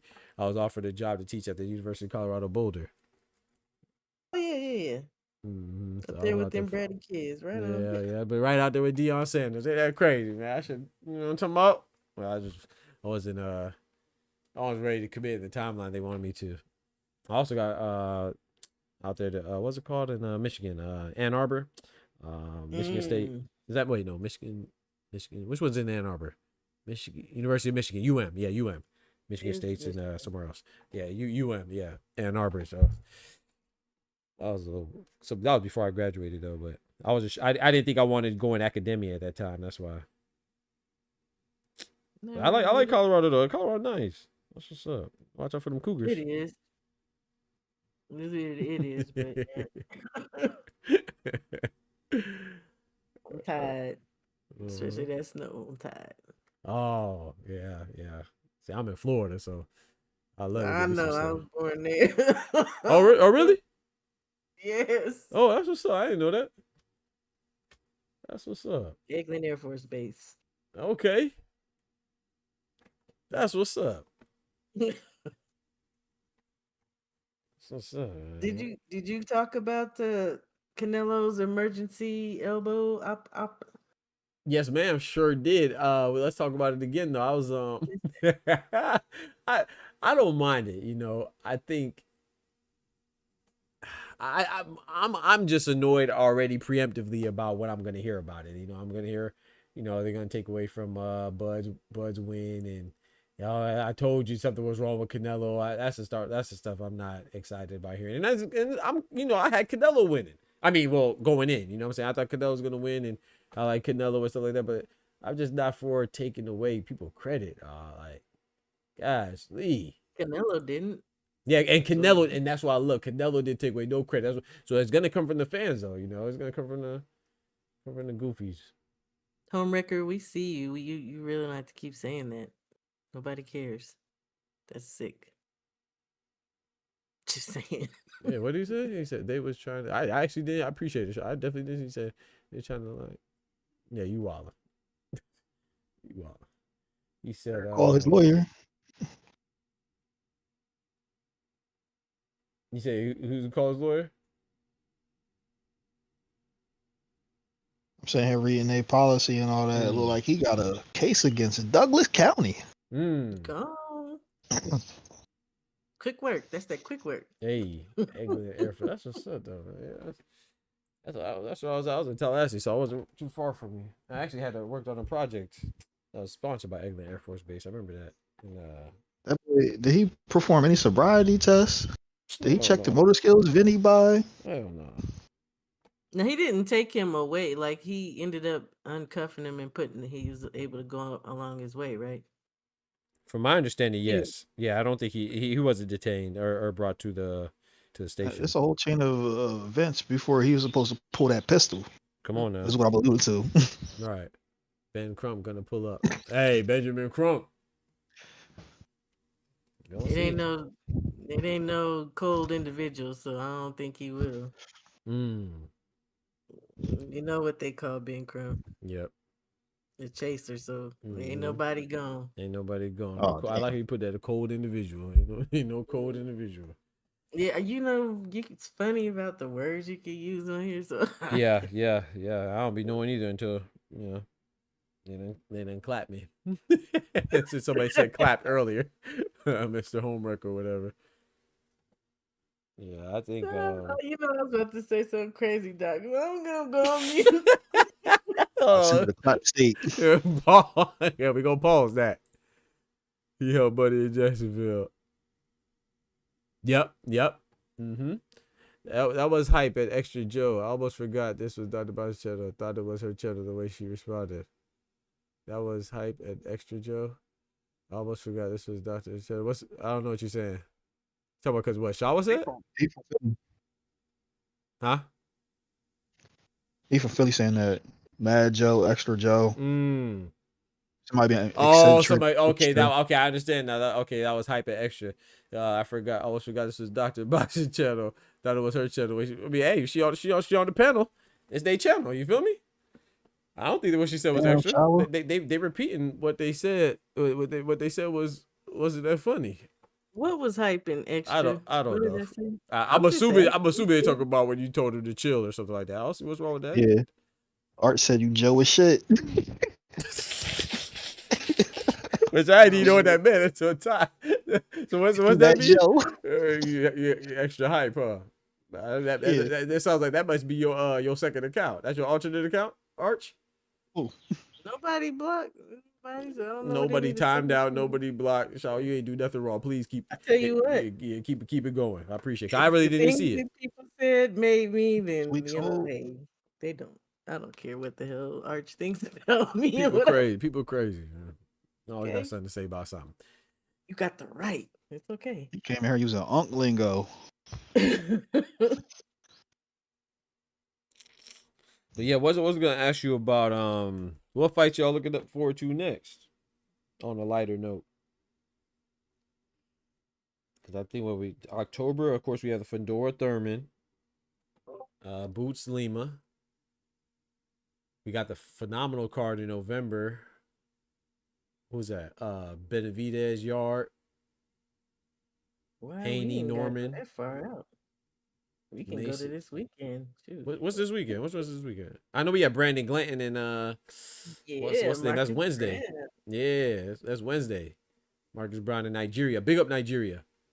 I've been Definitely watching looking forward to that one. Yeah, me too. Maybe not the undercard so much, but that one. Yeah. Because we ain't seen Marcus Brown in 2 years. Woo, it's been 2 years? I think so. Sheesh. He moving up too, ain't it? This is debut at cruiserweight. I think. I think it's his second fight. Second fight? Okay. I think it's his second fight. So him, shoot, what was happening on the 25th again that you guys were talking about? I think that's Fedora Thurman, if I'm not mistaken. Okay. And then 5 days later, we got Michaela. Hey, Mayor and Mary Spencer. Mary Spencer, and Hey. I'm gonna do that live stream. I'm gonna do that one. I'm looking forward to that one. Yeah, I'm looking forward to that one. That's gonna be a good one. Look, the 11th you got Ennis and Lima. Come on now, we got fights. Yeah, and the 11th is Ennis and Lima. I'm looking forward to that. I love fights every week. Did they did they announce an undercard for that? Yeah, I do believe so. Wait, is Jack on that undercard? No. Khalil Cole. No, he pulled out. Shawa. He pulled out. What? Yeah, I was surprised. You gotta be kidding. Yep, he pulled a Jesse Hart mad about that. He said he's looking for a replacement, but I don't know. Oh man, I was looking forward to that fight too. Oh man, yeah. Vianella's fighting again. This Canadian Barrier, I guess. I like. Who? I'm interested in seeing. I should say. I don't like. Who's he fighting? Guido Vianello. Oh, Guido Vianello, the Italian stallion. Okay. He's wild. He's wilding, and I'm looking for. I think this dude might be able to get him. The Italian stallion. Yeah, Padley's coming back. I'm looking forward. That's Josh Padley versus Reese Bellotti. That's gonna be a good one. I got Padley, but that's gonna be a good one. Do you know what happened with He just came back after you know what I'm talking about. Boots beat him. Standing on this. Yeah, he just won. About that fight? I didn't see it, but yeah, I heard about it. I didn't see it. I was trying to find it, and I found a website, but it looks so shady. Oh it looks so shady. Yeah. I did not see that fight. I wanted to see that too. You know, I like Stanionis, but yeah, I didn't get to catch his bounce back fight. So shout out to Stanionis. Like I said, I think he can still be a good major player at 147. We'll see though. Okay. H2O or Ashton Sylvie's fighting Richard Comey on the 18th. Yep. I forgot about that fight actually. Yeah. Man, every week I'll be happy. I'm telling you. Cheesing like a Cheshire cat every week. But who'd you say is fighting this week though? I mean, outside of I know about the card Nigeria Wednesday. Who's fighting? Is there anybody fighting on Saturday? Aziz, but that's I think like Dan Aziz. Too. Yeah, that's on the Nigerian undercard. Oh yeah. But on Saturday, I don't know if we have a fight on Saturday though. I'm not sure. Friday, I don't even know if this is televised though, but it's someone named VR. I don't even know who that is. If I can watch it, I will, of course. Right. Saturday, Laurent and Collins. And Willie Hutchinson is on there. Okay. It's a UK card, right? Yeah. I remember he had that fight Boatsy, man. Boatsy should have stopped him, man. Boatsy, and who's the other guy he fought with the dreads? I think that was his last fight.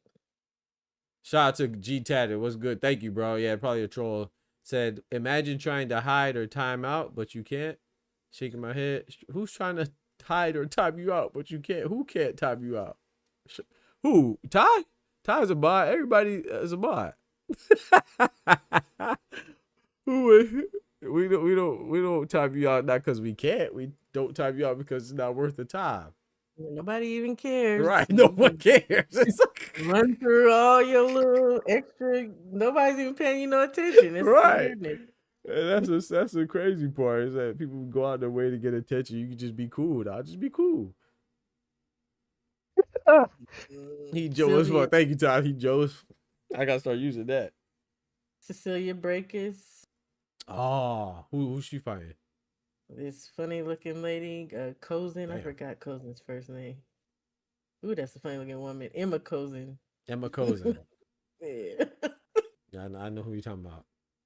Cecilia. And I don't even know that that's televised. True. It's in Norway, so I'm sure we will see it. Right. Who did Emma Cozen just? I'm trying to remember who she just fought. I gotta look it up. I don't remember. So the name sound familiar to you too? Yeah, Emma Cozen. Yeah. Definitely.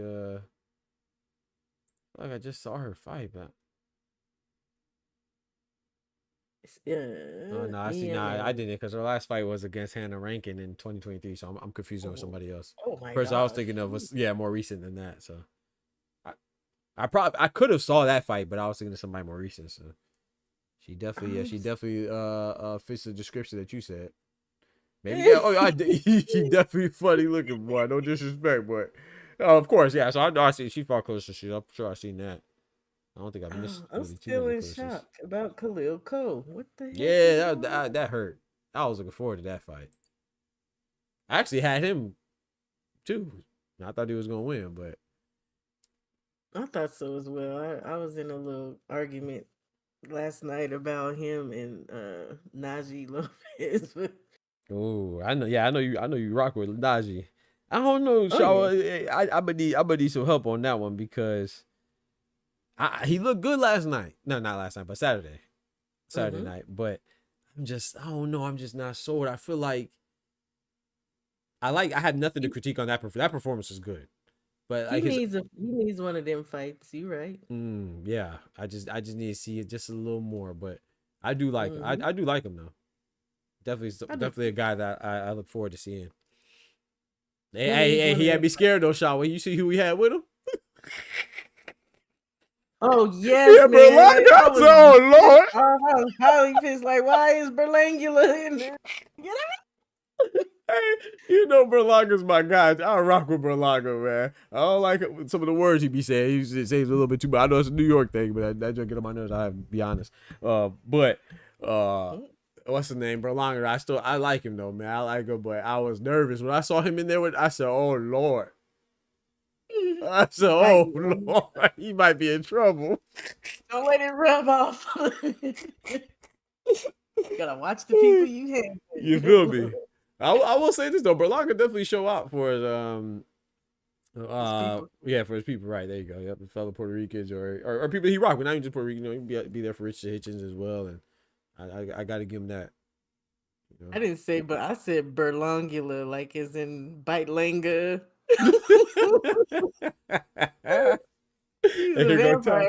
I'm telling you, ain't gonna talk about Bum Langa. Hey man, don't do my boy Berlanga like that, man. No, that wasn't Bum Langa. That was Terror Squad Edgar. Talk to him. Oh, I see bro. I be telling. Sometimes I be missing messages, but I saw not Bum Langa. I did not see the above part. That was Terror Squad Edgar, not Bum Langa. Facts. Terror Squad. Fat Joe, another one. Get on my nerves. Bilingular. Yeah, man, that's straight up vampire. That's the Puerto Rican vampire right there. Oh Lord. What? Yeah, I knew you was going to. You know Edgar rock with everybody except Chris. Oh no. Chris Colbert? Who? Chris Colbert? Yeah, Colbert. Oh really? Why they don't rock with each other? You know, he ran his mouth and say stupid shit. That's why he got smacked Yeah. at the MSG. Not in the square. Madison Square, you Yeah. guys. What He'll y'all sit think? next to Danny Garcia. Danny Garcia. He has a fight coming up too, huh? His little farewell in Barclays. Daniel Yeah. Gonzalez, yeah. Yeah, That's probably Danny some on Danny mid. crime. It's gonna be mid. Yeah, the Ozempic, not Zempic. Oh, Zipping Danny in the building. That's crazy. Okay, Man. so yeah, Ashton Sylvie is on that undercard of Danny and Danny. Oh, okay. Fighting Comey. Yeah. Wait, is this his first fight since getting bodied? I think so. Oh, No, Lord. it's not. It's not. It can't be. I hope not. Let me look. I don't think I saw him since. I think he. How long It has might that be. been? Yeah, I mean, just because I ain't see him don't mean he ain't have a fight. I just don't recall. No, I just know he was trying to get back with MVP. Yep, I remember that little spat they had, little back and forth they had. Yeah, yeah, it's been over a year. Lucas Body was the last. Oh no! And he fighting who? That's Richard bad. Comey? Oh Lord! Yeah. If How he ain't old right, is, Richard, hey, he'll find out. If he's not right, this is gonna be like a Richard Comey got to be like in his at least like mid 36 something like that, right? 2019. So if he this might be like a Frank Martin Rancis Bartholomew. I know Rancis Bartholomew like 39. I think 39. So Yeah, I like Rancis. you say you don't like That's him, more or you active. do? No, I do like. Yeah, I like Rancis. him too. Yeah, I like A him lot too. of people don't, but I do. I like him think too. he's Yeah. a good journeyman. Yeah, good little measuring stick. See where you at. I love this fight with Frank Martin and Rancis. Me too. Because sometimes Rancis will just come out to woodwork on you. I'm telling you. So there's some other fillers I think in between there, but then you got Parker Wardley. People are excited about that one. Who? Oh, Joseph Parker. Okay, my bad. I had a blank. Somebody fighting another Parker too. Like Zach Parker. Who is that? Somebody fighting somebody named Zach Parker. Who is that? That's a main card? I think so. I think it's like an English card. Yeah, okay, appreciate it, Kendrick. Who the hell is fighting somebody named Zach Parker? I just saw it. Rubber helmets. Boatsy. Joshua Boatsy's fighting Zach Parker. When is that though? That's in November. That's November 1st. That's a little way out. Do you like Boatsy? I try to, but I don't. I be rooting for Boatsy, man. He just like it. Just see, he just missing that extra oomph. It just seems like he just does enough. Extra step. Yeah, man. That's why I be trying to, but I'm done. Yeah. I'm done. After that, I was like, fool, if you don't adjust, I will never, never. I'm telling you. Oh, and you know what's crazy about that? I got a lot of pushback because I said Colin Smith was gonna win. I said, bro, Colin Smith. I don't even think that he's necessarily better than Boatsy, but it's just he just don't have that extra. Boatsy, he just go in there and chill. Really sad is you got Virgil Hunter in your freaking corner and he's not telling you how to adjust. I was mad, man. I like Virgil Hunter too, man. You did not have to lose this fight, Boatsy. I'm done though. Yeah, I'm done messing with Boatsy. I'm with you on that. Yeah, I'm good on Boatsy, man. Boatsy too swole for nothing. He pulled out the he's talking about stuff. Ghetto boys, yes sir. Trolls definitely be wearing rubber helmets sitting in the roof, staring at candles. Shout out to Dub, man. Ghetto boys. What's my boy name? Who's in the Ghetto boys? Gangstar, right? Rest in peace, Gangstar, man. Willie D. Willie D. I was just talking about him last night because he has a song. I need to be good. Shut up. Bald headed so and so. So we'll just say that. Funny. He used to box. Oh yeah? Yeah, I seen that. He got the Golden Gloves out in Texas a couple times. He used to be putting belt to ass out there in Texas. I seen him do the celebrity box too, I believe, some years back, right? But not that Nah, he long mess ago. around, knock somebody out. No, he did do it. I seen him. I just can't remember. Yeah, I'm tripping. Yeah, appreciate that, Shawa. Yeah. No, said Scar. Yeah, Scar. That's Scarface and. They said Willie D and what's Willie my boy? D. What's my Buckwheat? Right, Buckwheat. No, Bushwick Bill. Bushwick Bill. Thank you, Bushwick Bill. I said R.I.P. Buckwheat. Yeah. Tight up. Yeah, I meant Bushwick Bill. My bad. Thank you. Yeah, but rest in peace, Guru too. I was talking about Guru earlier. My From bad. Mixed him up. Gangstar. Yeah, for Yes, Gangstar. Yeah, my sir. bad. Yeah, that's what I was talking about. Mm. Mixed him up. But yeah, Willie Dang, got hands. great. Hey.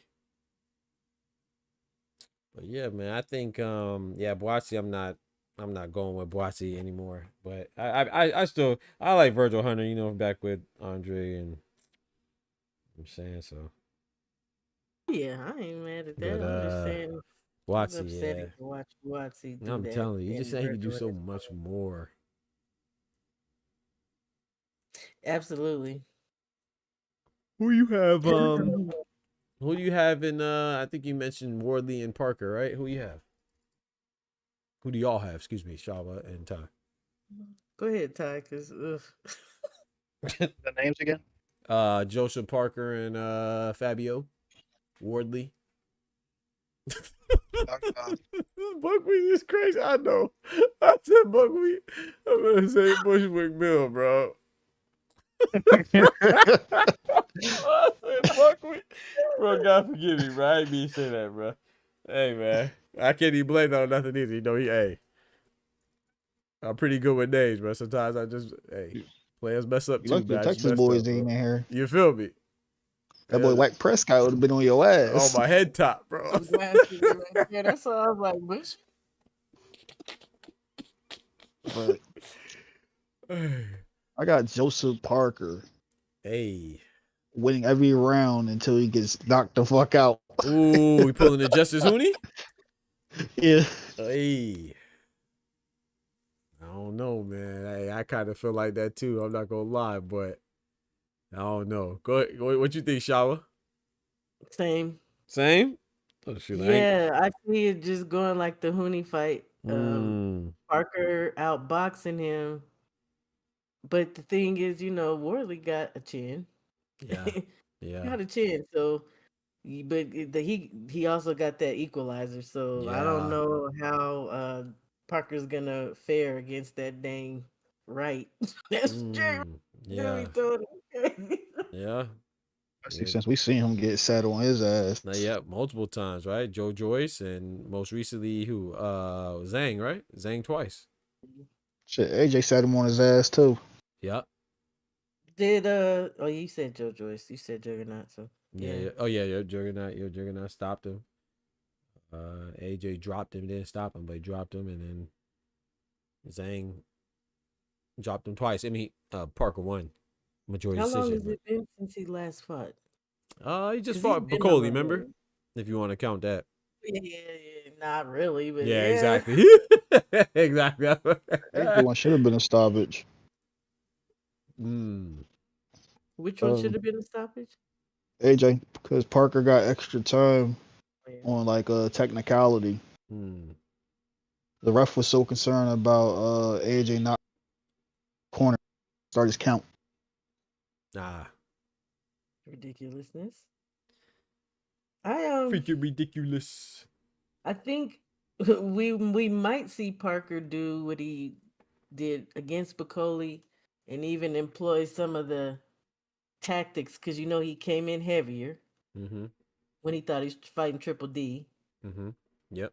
And he kept throwing, I call it the Widow Peak shot. He kept throwing that till he hit Bacoli with it.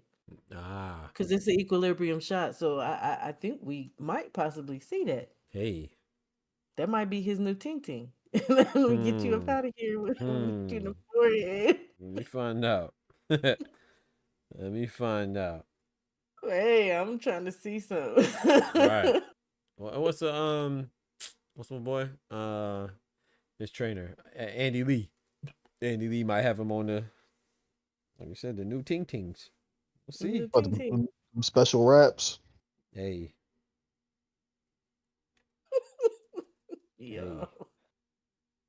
Hey. And when is you seen Chisora? I don't know why that just reminded me of Chisora. Yeah, he has his 50th fight, and Moses Atama is going to be on the undercard. Yeah. But now, wait a minute. He hasn't decided who he's gonna fight, right? Nah, to be announced. Oh, for both Atama and Chisora. Yeah, to be announced. Yeah. What did I just Moses see? knock his old ass out too. What did I see about Moses Atama versus Chisora? I don't think they're gonna do that, but that'd be why not? Something about Moses today. You talking about them pump faking? Talking about they want Usyk? He rejects the IBF. Oh, yep. Against Frank Sanchez, right? Yep. Mm-hmm. Yeah. When's the last time Frank even fought? Goodness. I think he fought since last time I seen him fight was Caballero, but I think he had a win since then. I didn't see it though. If I'm not mistaken, I think he fought since then and he got a W. I missed it. I think I kind of remember that vaguely as well. Mm-hmm. I think so. And yeah, Ramon Olivas Echeverria. That was in Tijuana. So we heard about it. Yeah, exactly. That's why I see it there. Yeah.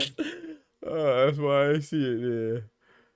Oh man. I wonder why he did that though. Moses. I don't know. I don't know why he did that. That'd That'd be a good test, and it'll get you the Usyk fight that you claimed a couple days before that you wanted, right? That's what they said. They said you wanted Usyk, so that would have did a nice, like you said, nice step up challenge, and then it would have got you right to Usyk. But not to wait either, because the IBF don't play. Come on now. Now you got a better deal. What you say? You think unless you got a better deal? Oh, true. A better deal, true. What you say, Shaw? Sorry. You think he can't make the weight? Well, of course he can. He's small, and he's a fucking. I mean, he's a freaking heavyweight. Yeah. There's no weight constraint. Yeah, so I'm like.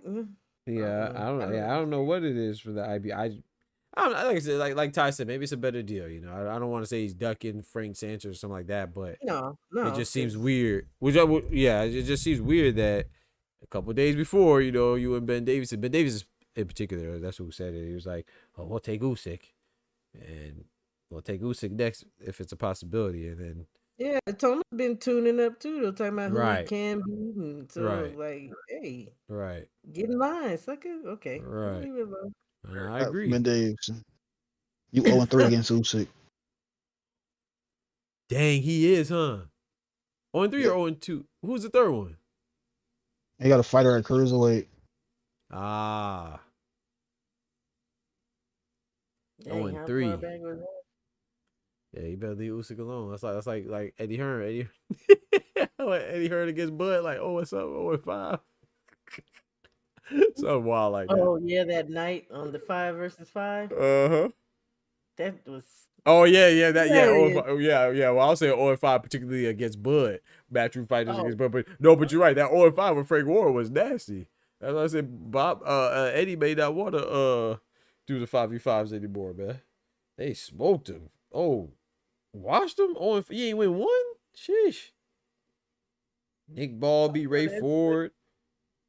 Yeah, man. Yeah, man. That made me. Oh, Ammo to Shiraz. Yep, Ammo lost to Shiraz.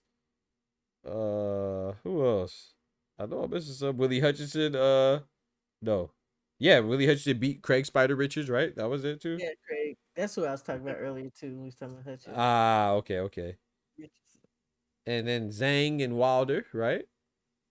Yes, Lord. And then we're missing one. Which one we missing? That was 4 or 5. It was. No, you were missing one. I don't know. Not sure. Shiraz Williams. Ball, Ford, Hutchinson, Richards, Zhang, Wilder. You're missing one. Oh, Dubois, Hergovich. Oh yeah. Cause Dubois. Yeah. How can I forget? I want money on that and everything. Hey, Hey. let's get it right. You play games, don't you? A video game? I No. used to. Okay. I had to Twitch and No. everything. I say I can't. I be addicted to them games. That's I know. yeah. What games you play, Shawa? I don't play none of them. I mean, Oh, sometimes I play this little Last War on my phone, but I be trying to leave that alone too, because like you said, it's yeah. addictive. I'm telling you. But no, I used to Wait, play. you said on your phone? My bad. Yeah, the Last Last War. War Shooter Z or something like that. I don't know if it's called Shooters. It's just called Last War. Oh, And okay. it is like a team play though. Oh, okay. No, But no, no. I used to I play this be little game called Last something. Last. Oh, it's called Last Z. Last Z on my phone. Last Never mind. Z. Oh, Yeah, my bad.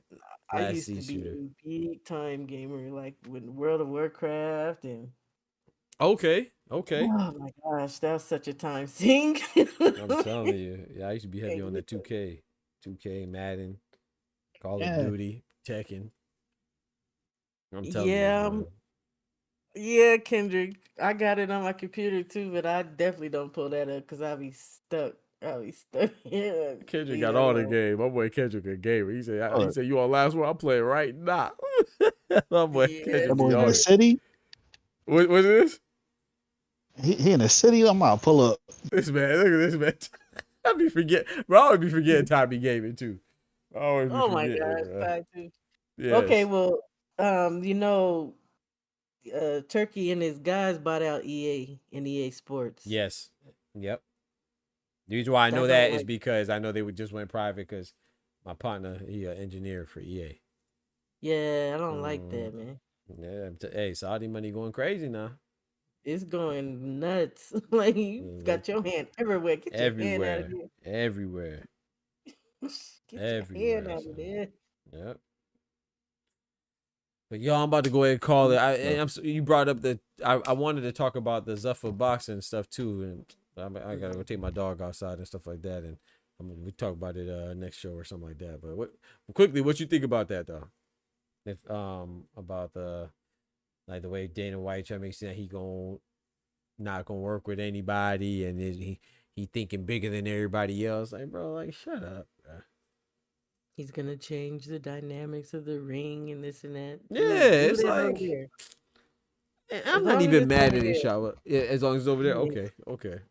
Yeah, as long as, but we know some of these guys is gonna go over there. So that's my only thing. Oh yeah. And we're probably gonna end up being split as far as watching what we know is boxing and what Dana White has in his mind of what boxing should be. So it's upsetting actually, but it is annoying to me. Like, and the part that it's just like he's so disingenuous. Like the way when I was watching the interview, he talking about like, oh yeah, I have a big vision and all this other stuff. What I'm gonna do with boxing gonna be so revolutionary. It's like, bro, like you're not here because you have some revolutionary innovation, bro. You're here because Turkey facilitated. Like, I'm not saying there's anything wrong with that. That's you're in a position with Riyadh and Saudi Arabia. That's cool, but stop making it seem like you're there because you just have some super spectacular vision for boxing or something. Like, bro, stop it, bro. You were appointed. Like, relax, bro. But I will say this though. Hey, I can't say that I'm rooting for it to fail. I am interested to see how it goes. But I'm with you. I don't think it's gonna be good. But I'm willing to give it a chance though. How do you feel about him taking away the ring? What you mean? You say taking away the ring? Ring and Zufar will be the belts over there. Oh yeah.